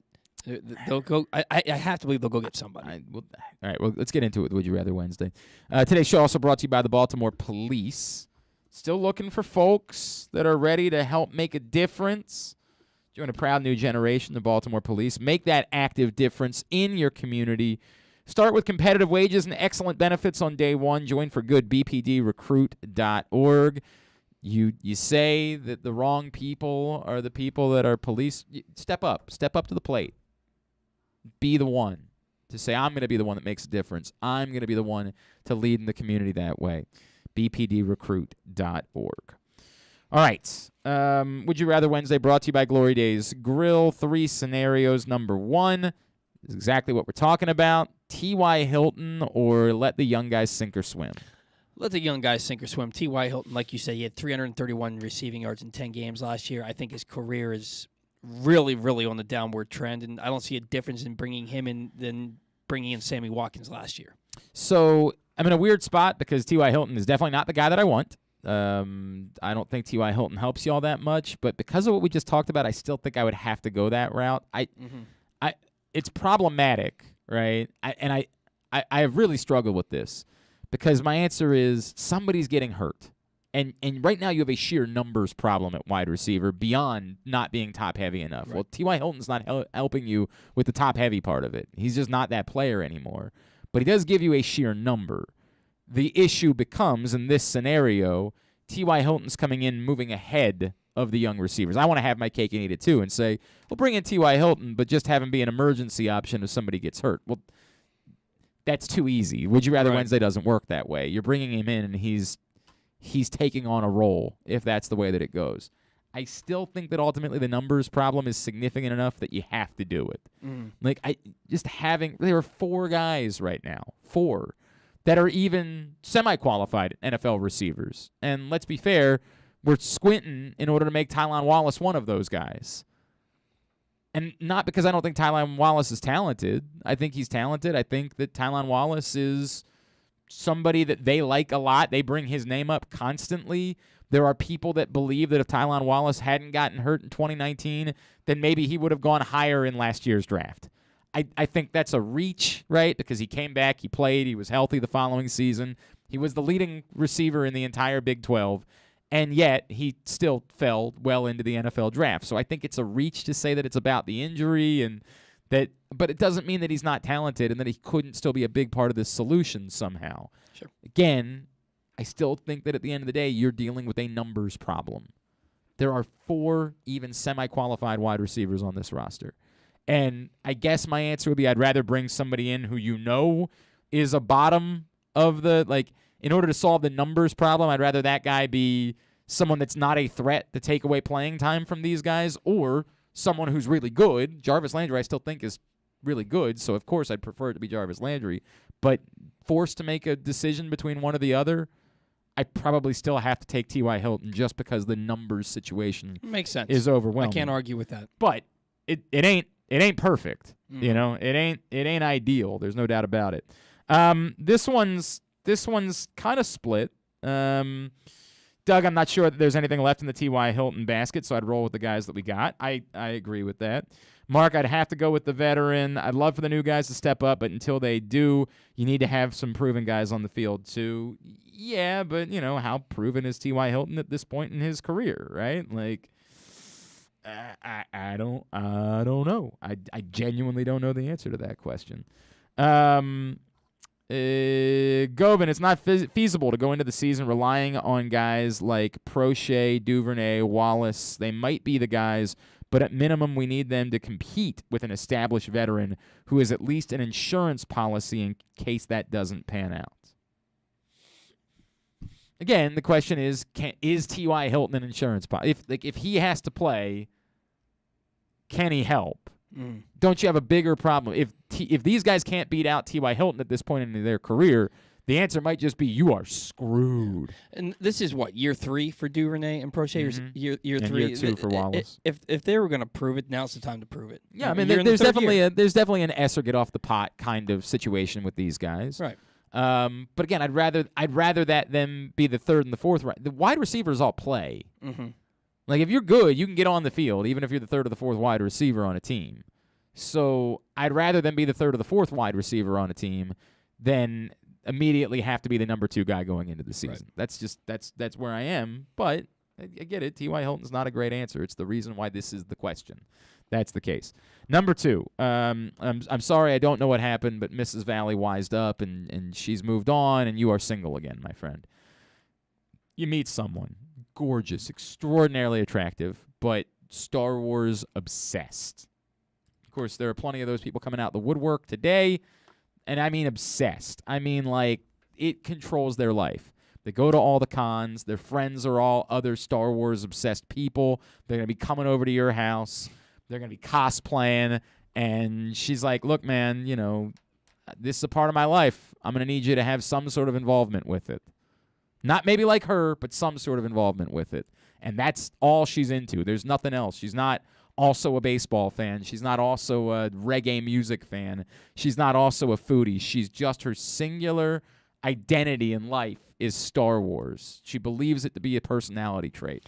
Do I have to miss, like, Ravens games to go to Star Wars stuff? You might be able to work it out somehow. You might be able to make it work, but there's going to be conflict at some point. There's no doubt about that. Or there are plenty of fish in the sea. But again, gorgeous. I mean, gorgeous. Stunning. Way out of your league. Yeah, man. I'd put up with it to start, But eventually, I'd be like, I can't go to another freaking cosplay thing. I think I'm gonna have to say there's plenty of fish in the sea. Okay. For the most part, that's what we're getting, except for the people that are also Star Wars. Like my Mark is, I can't believe this is even a question. Like, of course, it's Star Wars because he loves Star Wars because he's super into it. I've seen 2 Star Wars films in my entire life. I'm not a Star Wars guy in any way. I went and watched the one that everybody hated, and I was like, this is actually a fine film, which made me realize that, like, I'm just never going to be a Star Wars guy. If all the Star Wars people hate it, and I was like, I've seen worse things. The Phantom Menace with Jar Jar Binks. No, I definitely saw that one in a theater because everybody was so excited about it. That wasn't as bad. People didn't hate that as much. I went and saw the Solo, just the movie that was about. Oh yeah. I went and saw that one. That was not part of it wasn't one of the 9. Mm-hmm. It was some other. It was a Star Wars story, right? Mm-hmm. And I went and saw that in the theater with my wife because she couldn't find anybody else to go, and she loves the Star Wars movies. Not like this. Like she's not. Right. My God. But she really does enjoy the Star Wars movies, and so she wanted to see it. And I was like, all right, fine, I'll watch the stupid Star Wars movie with you. And I walked out of it, and I was like, I didn't hate that. I have definitely walked out of movie theaters. Like, I went and saw the first Lord of the Rings movie. I didn't pay for it, and I started demanding for other people's money back. It was an abomination. It was a joke, the first Lord of the Rings movie. They walked around for 3 hours. 3 hours of them walking the F around, and then the skinny guy saying to the fat guy, hey, I'm glad you're along for the ride, pal. Like, that was the entire climax of it was dreadful.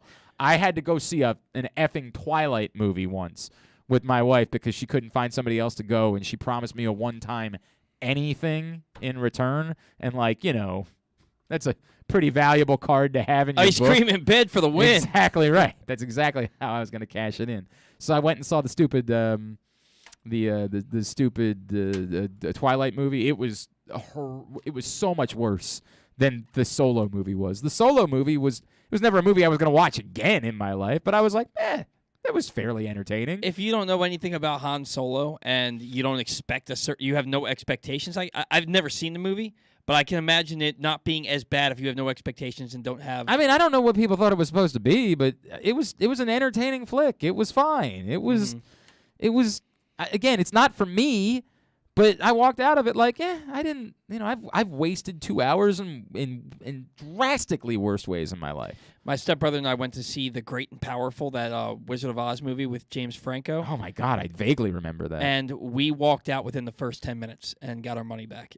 Like, we legitimately, I have never actually asked for my money back in a movie, and I've seen some bad. We didn't ask for it. We said, look, this movie was absolutely awful. Can we get some? They're like, we'll just give you your money back, and they gave us our money back, and we left. No, they would just give you like a ticket to go see a different movie or something like that. I think the way that I would go about. I think we settled on that because there was nothing else to see. But for another day, they've got they can give you a pass to come back and see another film at some point. That's a weird bit, giving the money back. Anyway, the moral of the story being it's mostly people that are agreeing there are plenty of fish in the sea. I just feel like you're not understanding. I'm trying to sell, like, this is somebody who's Margot Robbie attractive. This is someone who's so insanely attractive. Like, it makes no bloody sense that they want to have anything to do with you. And I know you're an attractive man, Paul, but imagine how attractive this woman is. Imagine how attractive this person is. For it to be that far out of your league. I've already got that with my wife. Oh, stop it. Again, God bless. I'm telling you. I'm so sorry. That's no longer part of the equation. You can't fall back to that. There's none of that. It's this or you're going back fishing again. That's the way that it goes. I don't know, man. I've been with some good-looking women who have the personalities were dull as a bag of bricks. Eventually, this it's too isn't much. dull. This is just a very unique. It's dull to me. It's interesting. They have a passion. I would rather be with somebody who has a passion than be with someone who doesn't have any passion whatsoever for anything. My wife has a new passion every 6 months. That's different. That's not really a passion. That's. She gets. At one point, we had 90 plants in our house. I think understand, we're down to 6. But if it's not lasting, it's a hobby. Yeah. Like it's just a weird hobby that you have for a little while. I like the idea of someone having a life passion, like something they're really into. I just don't think that uniquely this one. Like, in fairness, like if you would have told me all those years ago that I was going to marry someone whose life's passion was horses, I would have been like, yeah, no, that's not going to happen. But look at how my life turned out. I live on a horse farm now. Like, this is not the way that I expected things to go for 22-year-old Glenn Clark, but this is what happens. All right, and number 3, would you rather? You catch Adley Rutschman's first home run ball. You trade it back for by the way, I do have to clarify something. You trade it back for the chance to meet him and get an autographed bat, or you hold on to it in case he's really good. If you hold on to it, people don't have to know who you are. I know that's going to sound weird, right? Like, how could that be possible? They're going to see me on video. They're going to out me. I would leave it at people don't have to know who you are, or if they do, because this is brought up by a couple of people, like you'd be a villain in Baltimore, and that does stack the deck a little bit for the question. So I'm saying that somehow, some way, no one really got a good shot of your face. You were able to get out, and it never becomes public knowledge who you are. Yeah, I got to get the ball back. I know who I am. And I like to put myself in the other person's shoes. And if I was Adley Rutschman and I hit my first home run, I want that ball. Of course. I want that ball back, and I'd be pretty pissed off if somebody was trying to extort me. And not that you're extorting Adley Rutschman. I get it, you can hang on to it, and maybe it's worth $500,000 later in life. But to me, it's a little bit of an extortion. Like, I want all this money for this ball. A bat meeting Adley Rutschman, maybe we become best friends and we hang out. Yeah, that's not going to be a thing. You know? That's definitely not a thing. Stop that. Look, man, and everybody's saying the same thing, but the reason I asked the question is because we had this conversation with the Tom Brady ball last year. We had this conversation, whatever it was, the 600th, whatever the ball was that Rob Gronkowski threw into the stands like an idiot, and then they had to trade some NFT or something in order to get the ball back. And everybody on the planet's like, what's this guy doing? You know, this ball could be worth millions of dollars. Like, what's the crazy part? And I said then, like, this is not hard for me. Like, there's no debate to this. Like, this is not mine. I have it, but it ain't mine. And so I was the guy that was championing while everybody else was saying, this guy got a bad deal. Like, he could have done way better, and you could have made so much money off this ball. I've never understood that. And it is unique that now when I present it in a scenario where it's something related to the Orioles, none of us cared about Tom Brady. So it was easy for us to say, the hell with it. I'm taking my money. Screw you guys. I got to do better. The moment I make it something related to something we care about, the moment I bring home, all of a sudden everybody's lining up and saying the exact same thing, which maybe is the way to say either you were lying about what you would have done if you were in the Tom Brady situation, or you're just vapid, and if it doesn't impact me, it doesn't impact me. You know, I don't know which one is true, but everybody's lining up the way that you are with this one, which I think is the correct answer. I get it. If a lot of people are saying, well, I'd like to be able to negotiate something a bit more than just an autographed bat. I mean, whatever, some tickets or something. I don't know. I mean, who wants tickets to the Orioles right now? You can basically get those for free. I mean, like, I don't think you have to do all that much negotiating. Whatever it is that you can get, you get it. But this is it. At the end of the day, all you get is an autographed bat. Yes, I agree. It's still the right thing to do to give Adley Rutschman the ball back, and you do get to have that moment, and it means something to you. But you are going to feel stupid one day. You will feel stupid if one day down the road Adley Rutschman becomes the greatest baseball player of all time, and you find out whoever, Todd McFarlane was willing to pay you $3 million for the baseball, and you don't have it. I think I'd be able to separate. I mean, it's his first home run. I think in the moment, there's no question. I genuinely believe that in the moment, everybody would give the ball back. I genuinely believe that. I'm saying that down the road, if Adley Rutschman becomes that guy, and I get it, it's a small chance he becomes that guy.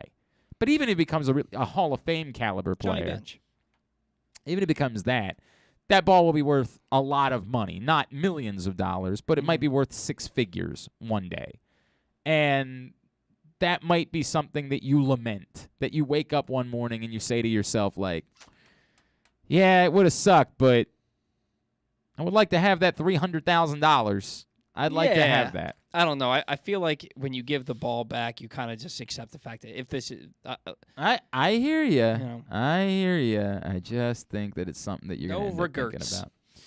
All right. Continue to get your responses in for Would You Rather Wednesday, brought to you by Glory Days Grill. Again, someone is winning $25 gift card to Glory Days Grill. Just for participating, we'll pull someone out at random. I think I'm like two 2 weeks behind, actually. I apologize. So I think I need to send out a couple other Glory Days Grill gift cards in the next day or two. At Glenn Clark Radio, Facebook.com/Glenn Clark Radio. Those are the ways to respond to Would You Rather Wednesday. When we come back in, we're going to get ready for the Kentucky Derby. I got to be honest with you, I have not spent nearly, I haven't spent, is that a double negative there? How do I say that the correct way? I've not spent nearly enough time. That's right. I haven't. But I've not spent nearly enough time. But isn't that a double negative? No, there's only one negative. I've not spent nearly enough. Nearly's enough. not a negative. Nearly's, what is it? Like a qualifier, I guess. Yeah, I've not spent nearly enough time. All right, I've not spent nearly enough time. I've not spent enough time is probably the just to avoid the awkwardness of it. I've not spent enough time. We got to the bottom of that for you guys, and you're welcome. All right? There's a reason why you tune in. It's because of the hard-hitting lessons that you learn. I've not spent enough time preparing for this year's Kentucky Derby. I'm a little bit behind, so hopefully Randy Moss from NBC is going to help me get caught up and let me know what it is that we need to know ahead of Saturday's race with no Bob Baffert in the mix. We'll talk about that next. It's Glenn Clark Radio. Sports fans, the wait is over. The all-new FanDuel Sportsbook is now open at Live Casino and Hotel in Hanover, Maryland. This is your chance to win big right in your own backyard. Bet on every sport with self-service kiosks and watch all of the action from the best seat in the house. Make every moment more at the all-new FanDuel Sportsbook at Live Casino and Hotel in Hanover. Please play responsibly. Gambling problem? Please call 1-800-GAMBLER or visit mdgamblinghelp.org. That first sip. That first bite. Start your day off right with a delicious breakfast at Royal Farms. Choose from a fantastic selection of fresh Royal Farms breakfast sandwiches and top it off with a rich hot cup of the freshest coffee in the world. At Royal Farms, breakfast is available day and night. It's the freshest breakfast in the world. Real fresh, real fast. Royal Farms. Baseball is back, and so is the spring seasonal menu at Glory Days Grill. Start with the opener, flash fried pork belly with our popular Korean No. 2 sauce, and take a bite out of the Crunch Burger, topped with home run sauce, white American cheese, and house-made chips. It also features irresistible options like a baseball cut sirloin with blue cheese, grilled shrimp with garlic butter, and a strawberry salmon salad. And then there's the closer, the Cracker Jack Sundae with a waffle, ice cream, and Cracker Jack. This menu will be gone at your neighborhood Glory Days Grill. GloryDaysGrill.com to find out more. Great food, good sports. Baseball is back. I'm Paul Valley. And I'm Zach Goodman. You can find us live every Saturday from 10 a.m. to noon talking all things Orioles and Major League Baseball. Like the debuts of Adley Rutschman and Grayson Rodriguez. And how the rotation and bullpen are rounding into form. Watch us live at youtube.com/PressBoxOnline and Facebook.com/PressBoxSports. Or you can listen at PressBoxOnline.com/radio. That's the Bat Around, live with the latest in baseball coverage every Saturday from 10 a.m. to noon. The Toyota Tacoma comes in a wide range of models and trim lines. You can choose the perfect Toyota to reflect your unique personality and driving habits. Check out buyatoyota.com for deals on new Tacomas from your local Toyota dealer today. If you miss anything, don't forget that you can find whole shows later on Spotify, Apple, or Amazon Podcast. It's Glenn Clark Radio. This is a great question from Dave. Dave says, Glenn, you're the guy the Royals tasked with going in and trying to find Bobby Witt Jr.'s first home run ball after it was thrown into the fountain.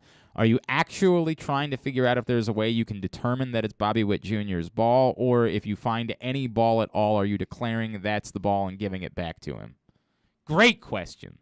Do they just leave balls in that fountain? Well, I mean, I don't know, right? But that was the theory that people were talking about this. So if you didn't see it, Bobby Witt Jr. hits his first home run. Who's the name of the outfielder for it was the Phillies, right? No, it was the Cardinals. The Cardinals?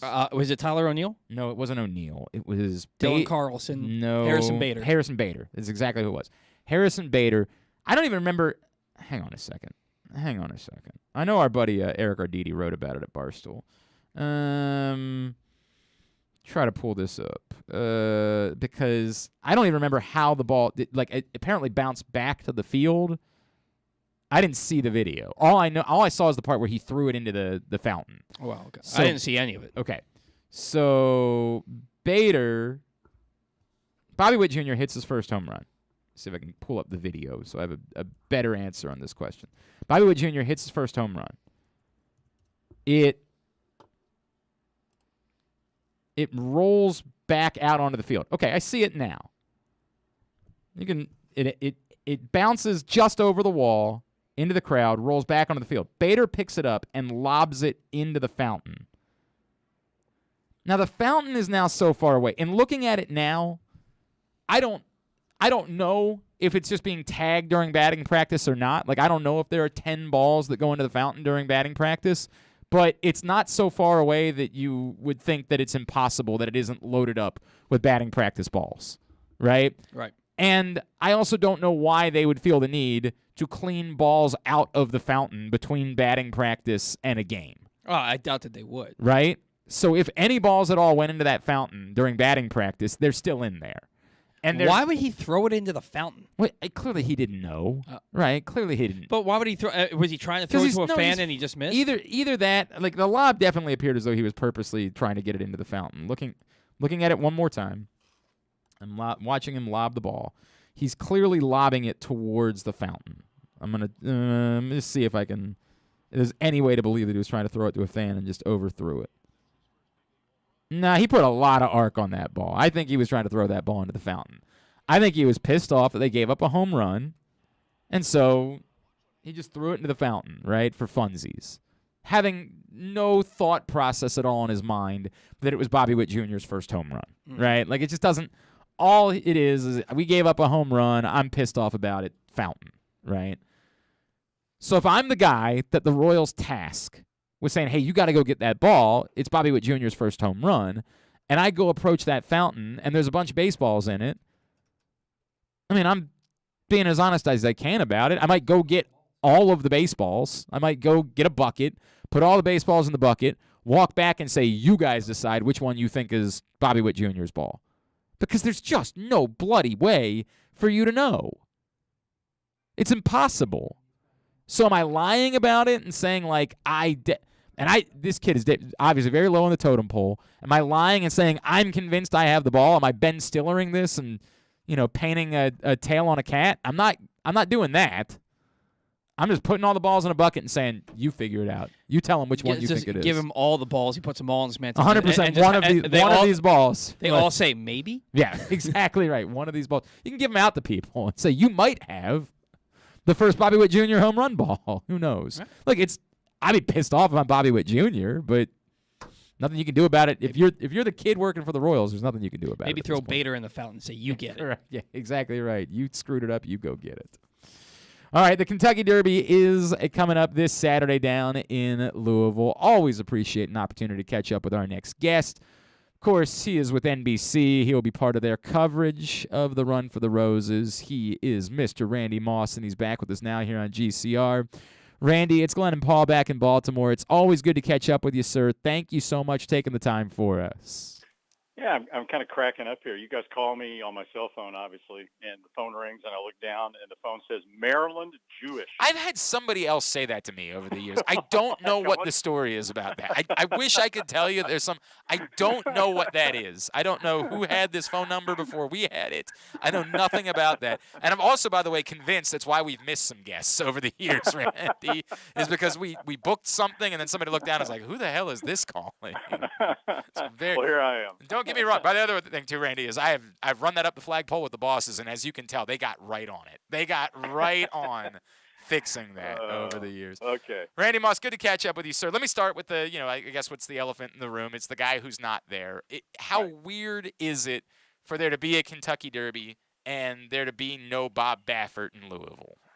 It is. Well, I mean, there have been years where Bob, through odd circumstances, his 3-year-olds didn't quite develop, and he wound up with no horses in the Kentucky Derby, and all that. So it's not completely unprecedented, but he's continues to have his barn at Santa Anita that is now suspended. But I mean, he's got good 3-year-olds this year, so right. His absence is very conspicuous at Churchill Downs. I mean, he's the most successful trainer in the history of thoroughbred racing. He's, in my opinion, the most successful trainer in the history of the Kentucky Derby. Fortunately, his two best 3-year-olds are still here running under another trainer in Messier and Taba. So tell me, because Messier in particular, I know is one that a lot of people are talking about. Tim Yakteen is operating as trainer. Like, if somebody from the outside world, and Randy, at this point, I mean, I used to go down and cover the race and do my show. I'm now officially an outsider at this point. If somebody says, well, how can somebody really be punished if their horses are still going to have a chance to win a Kentucky Derby? Is that a reasonable question, or how do we handle that?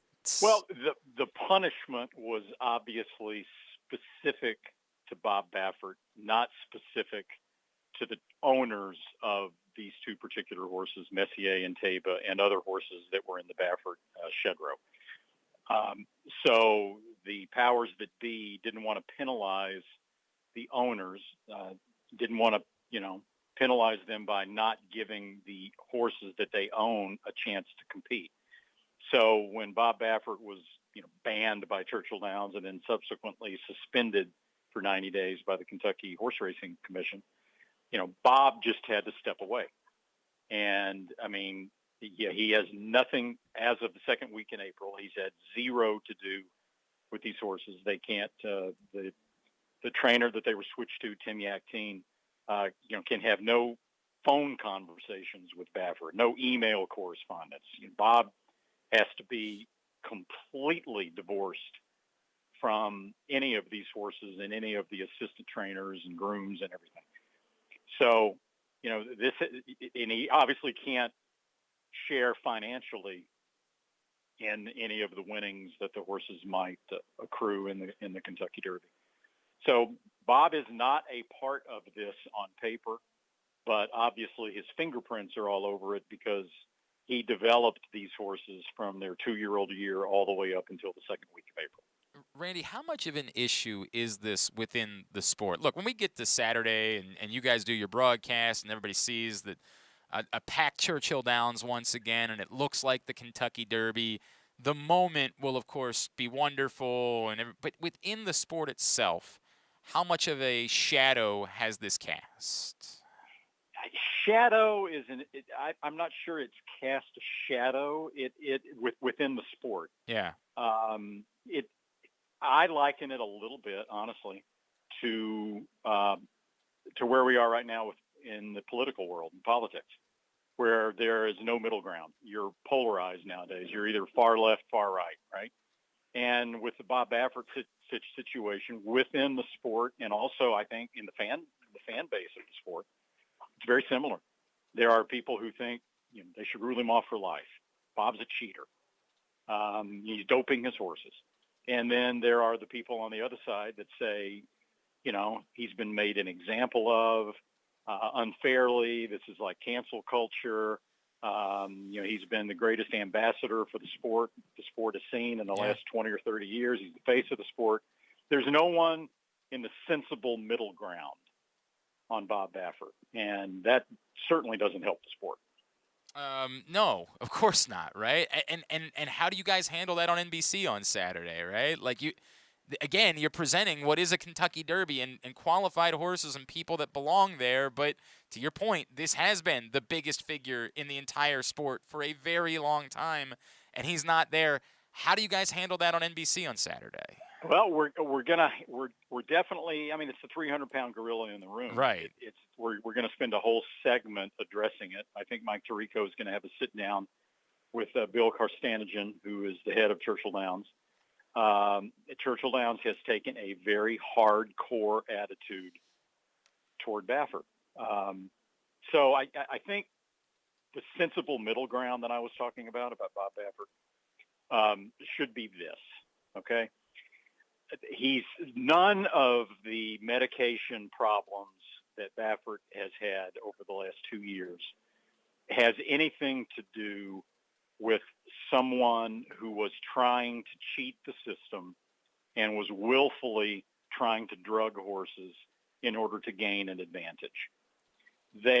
Almost every single one of those violations were the result of medications that are widely used, that are legal in the sport of thoroughbred racing, just not on race day up to a certain amount. And it's really carelessness more than anything else, right? It's not being buttoned up enough.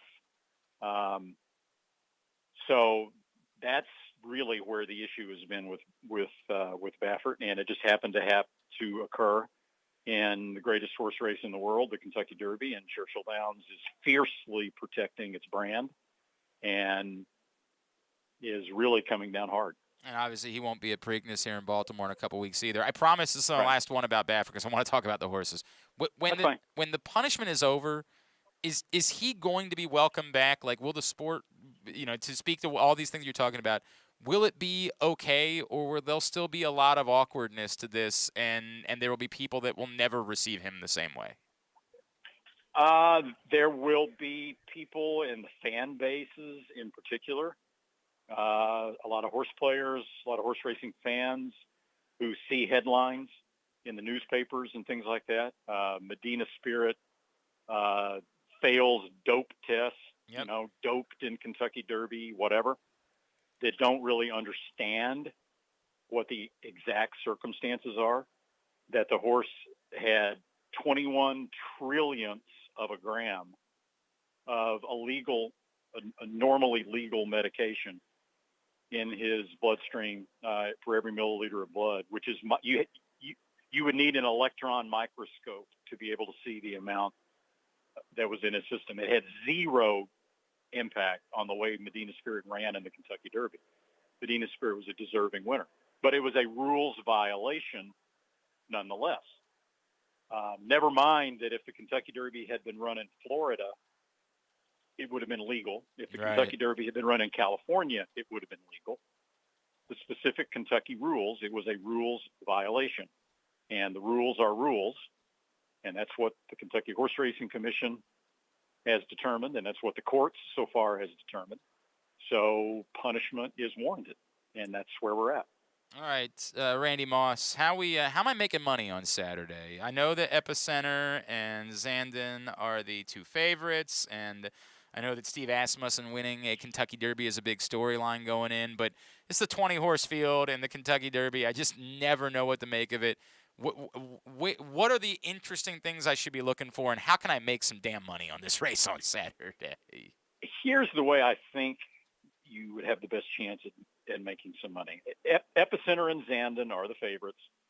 They are, on paper, in my opinion, the two best horses in the field. The other two top-level horses that are getting a lot of attention are the horses from California, Messier, who I don't think is finishing his races as well as he should, and Taba, who won the Santa Anita Derby and beat Messier in the stretch that day, who's only had 2 lifetime starts, and in my opinion has not been training since the Santa Anita Derby at the level that you would expect to see of a Kentucky Derby winner. So I think the winner is going to come down to either Epicenter or Zandon, in my opinion. But again, you can't make a lot of money on those because they're the favorites. So then you start looking for horses to hook up with them in exactas, trifectas, superfectas. And I think you should focus primarily on 2 horses to really try to break the bank. The one is the Japanese horse, Crown Pride, who has looked absolutely sensational at Churchill Downs over the last few weeks, including this morning. He had a workout this morning that even the opposing trainers were just raving about. Wow.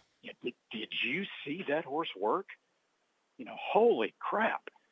So, and he's 30-1 in the program. So he's going to run a big race, I think. And it might even be good enough to win. So I would also put him on top in some of the wagers. And the other horse is Smile Happy, who's flown completely under the radar this week. He's a horse that won the big race at Churchill Downs that they have for 2-year-olds in the fall in November. The Kentucky Jockey Club loves the track. He's had some excuses in his last couple of races, especially the Bluegrass, where he was second to Zandon. He was really wide on the first turn. And he's a very consistent, very hard-trying horse. So I think Smile Happy is going to run a good race. And he's 20-1. So, use those 2 with the favorites. Use a horse like White Barrio, who's done nothing wrong. who won the Florida Derby, put him underneath there as well. And, if you get the right combination, you can really hit a nice bet. I will inevitably end up taking that. The best story that can happen on Saturday, the best, moving forward to us in Baltimore, what's the best story that could play out on Saturday, Randy? The best story that could play out, I think, is a Japanese win. Okay. The Japanese have never won the Kentucky Derby. Last fall, when we went to the Breeders' Cup at Del Mar, a Japanese horse had never won the Breeders' Cup. And they won two of them, Marsh Lorraine and Love's Only You, both winners. Neither one of them looked like they had a chance to win on paper, really. Love's Only You looked like she could run well, so I take that back. But Marsh Lorraine looked like she had no chance to win the Breeders' Cup Distaff, and she wins at a huge price. Then in Saudi Arabia in February, they have a huge day with the $20 million race, the Saudi Cup, a lot of stakes races on the undercard. The Japanese won 4 of the undercard races. In March in Dubai for the Dubai World Cup, the Japanese won 5 of the undercard races. They are kicking butt right now, worldwide, everywhere they go. And now you come to the Kentucky Derby, and this horse has been training lights out. He's won 3 of his 4 lifetime starts. I think that would be a great storyline going into Baltimore. Be a lot of international interest. At Randy _Moss _TV is how you follow him. Randy Moss, always appreciate taking the time for us, my friend. Enjoy it on Saturday, and let's talk again as we get closer to Preakness, all right? Yeah, I can't wait to get some of those steamed crabs in Baltimore. Hell yeah, man. It's finally a normal Preakness again. We can't wait. Thank you, sir. There you go. Bye-bye. Randy Moss checking in with us here on GCR. Appreciate him taking the time. Yes, obviously the big storyline with the Kentucky Derby, unfortunately, is the horse that isn't there. I mean, that's just the reality of the circumstances.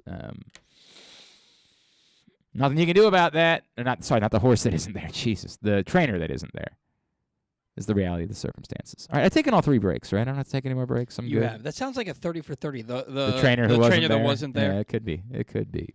Hey, if you picked up this print issue of Press Box yet, I encourage you to go do it right now at your neighborhood Royal Farms, any of the hundreds of locations around town where you find Press Box. You can read it all at PressBoxOnline.com.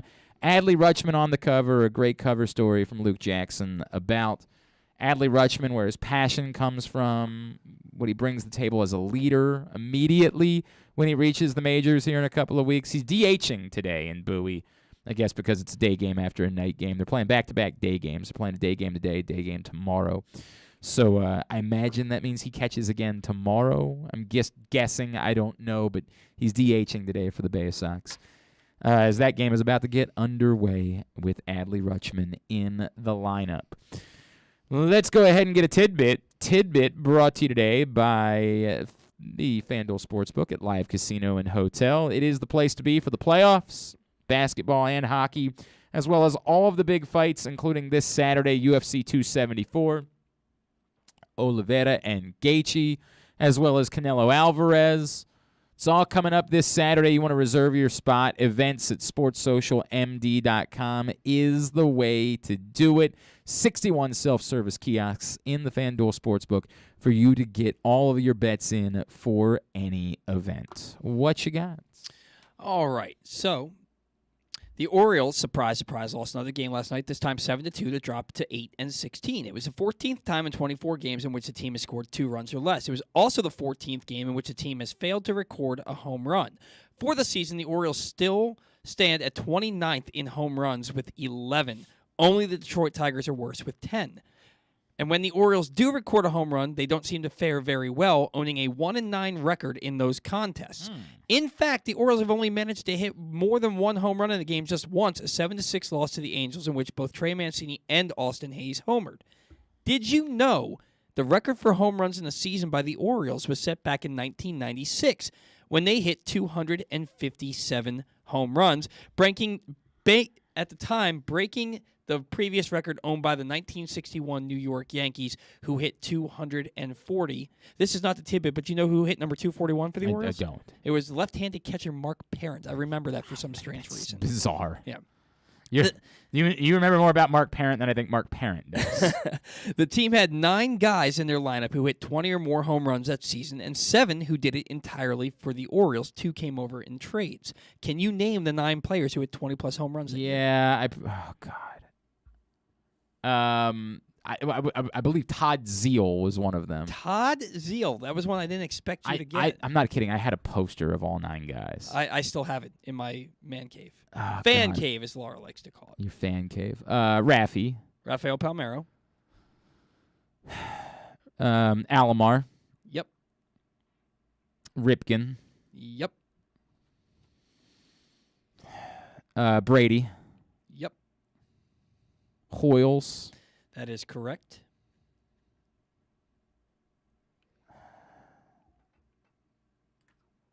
Oh God, remembering which guys it was. This is making me go back in my memory. Jeffrey Hammonds? No, that was in 97 that he hit 21. 97. Then it was Bonilla. Bobby Bonilla. Yeah. He hit 28. How am I missing? 2?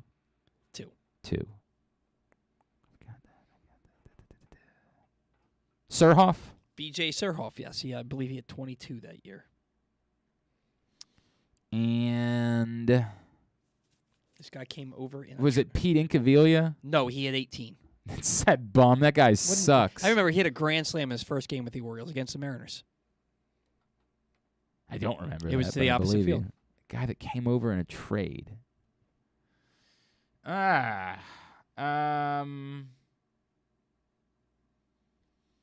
is a big one. Well, it wasn't Eric Davis. No, he didn't come till 97. Right, no. There was another player who came over. He was a trade during the season. It wasn't Geronimo Baroa, was it? That was in 97. 97. Man, trying to remember what was what is very difficult. Big name. All right. Settle down over there, Chief. Getting all worked up. Settle down. Big name. A big name who came over in a trade. A bigger name than Pete Incaviglia? 100%. 100%. 96. Oh, was it Eddie? Eddie Murray. It was Eddie. Eddie Murray. He had 22 that year also. Okay. 10 with the Orioles. Okay. I definitely had that poster. I 100% had a poster on my wall of all 9 guys. Mine is above the window that's next to the bathroom in the basement. You still have it? I still have it. Wow. My grandfather, whose fan name I cave, have, right? he gave it to me and had it specially framed for me and everything like that, so I still have it. That's very sweet. That's very sweet. All right, here's what's coming up tonight, Totally Tubular. Totally Tubular is brought to you by the Baltimore Police. Join a proud new generation of Baltimore police and make an active difference in your community. Start with competitive wages and excellent benefits on day one. Join for good, bpdrecruit.org. Here's what's coming up tonight. As we mentioned earlier, it's Dylan Bundy and Kyle Bradish on the mound tonight for the Twins and Orioles, 7 o'clock on Masson. Masson 2, Nationals, Rockies at 8:40, MLB Network, Braves, Mets at 1, Angels, Red Sox at 7. TNT Game 2 tonight for the Sixers and Heat at 7:30, for the Mavs and Suns at 10. ESPN, Bruins, Hurricanes, Game 2 at 7. Blues, Wild, Game 2 at 9:30. ESPN 2, Lightning, Maple Leafs, Game 2 at 7:30. Could really use the Lightning not getting their ass kicked after I put out that throw a couple of bucks on them at 11-1 on the live casino and hotel social media pages. Could really use them maybe being a bit more competitive in this game. If it gives you any hope, the Pittsburgh Pirates won. I think it was like the 19. It was like the 19. Some World Series against the Yankees. They got outscored by like 19 runs, but they won games like 3-2, and they won the whole World Series. Now you can do that. I understand that. It's just not a great start, and you have to start winning at some point if you're going to end up being a threat. Not that I thought that they were going to win the Stanley Cup. I didn't. It was just more of you're giving me the 2-time defending Stanley Cup champions at 11-1 odds. Why the hell not? I got to throw a couple of bucks on that. Kings-Oilers, Game 2 at 10 o'clock tonight as well. We get the other half of the Champions League final figured out today, 3 o'clock on CBS for leg 2 between Real Madrid and Manchester City. The Washington Spirit play in the NWSL Challenge Cup tonight at 8 against OL Reign. I know you never missed that. That's on CBS Sports Network. TBS for AEW Dynamite today from UMBC, the same place where you're going to see Limp Bizkit. Tonight is where the AEW guy will be. I'm gonna go to see Limp Bizkit with is actually going to be at that show There in the you go. Skybox. I guess they're filming 2 shows there tonight. Yes, they also filmed a Friday night show, Rampage. They're filming it tonight, but it's AEW Dynamite live from UMBC tonight. Some non-sports highlights. All right, so our boy Josh Charles, he filmed it yesterday, but he's going to be on Fallon. I don't know if he tonight. filmed it yesterday or not. Now I have no idea, but he is going to be on Fallon tonight. He's going to be on Fallon tonight. You've got Meltdown, 3 Mile Island. It's a Netflix documentary that is about the most significant accident in U.S. commercial nuclear power plant history. So that's pretty cool. And then on Disney You Plus, say so. I'll probably check it out. On Disney Plus tonight, Moon Knight, the season finale. They only had like 5 or 6 episodes. I have not watched it at all yet. I need to get into I heard it's excellent. I did. Oh, you know what? I did basically. I finished Ozark. Yeah, I spent some time. Yeah. I dove in. I had watched more. When I said I only watched 1 episode, I had watched 2 episodes, and I'd apparently started the 3rd episode. And so when I picked it back up, I did not have that much, and I was up late last night because of this incident. Like, had the basketball game on in the background and spent a good amount of time with Ozark. And I got a lot of thoughts. I really want to watch like the whole thing today and tomorrow, and Like- the wife just won't let me. A lot of people hate the ending, and Damn it. I would just say, I think that's the point. That's all I'm going to say. I think that's the point, is that a lot of people hate the ending. That's all I'll give you. All Okay. right? Not going to tell you anything more Do about it. you hate the ending? At first I did. When I thought about it a little bit more, there are problems, right? There are problems, and I wonder. I tweeted something out yesterday that wasn't a spoiler, but could be treated as a spoiler, because I am convinced of a spinoff that has to be coming after the. And if not, it's a fail. Like, the only way that this makes it okay is if there is a spinoff coming. I have from zero the interest in finale of Ozark. a Ruth spinoff. I feel like that's the only spinoff they could For possibly what it's worth, do. that's not the one. That's Okay. not the one. All right? That's all I'm going to tell you. That's not the one. Damn Jonah. Talk about it at some point. We'll talk about it whenever we can talk about it. But I did finish Ozark last night, which also means I haven't watched Better Call Saul yet or Winning Time from this week, so I got to get on that. I haven't watched Better Call Saul yet. The other 2 I've watched. All right, thanks today to everybody at PressBox, all of our great sponsors and partners, including Glory Days Grill, Royal Farms, the Baltimore Police, Grade 8's Memorabilia, the FanDuel Sportsbook at Live Casino and Hotel, the Baltimore Orioles, your local Toyota dealer, buyatoyota.com. Thanks to Dan Wilcox, thanks to Drew Forrester, thanks to Randy Moss. We'll get all that up in the greatest hits section of the Archives. tab at GlennClarkRadio.com. On the program tomorrow, former Maryland coach Randy Edsall is going to join us. Of course, he knows a thing or two about Travis Jones, who he was coaching at UConn until he was let go this season. So we'll find out about one of the new Baltimore Ravens with Randy Edsall. Taylor Cummings is going to check in with us, one of the greatest players in women's lacrosse history.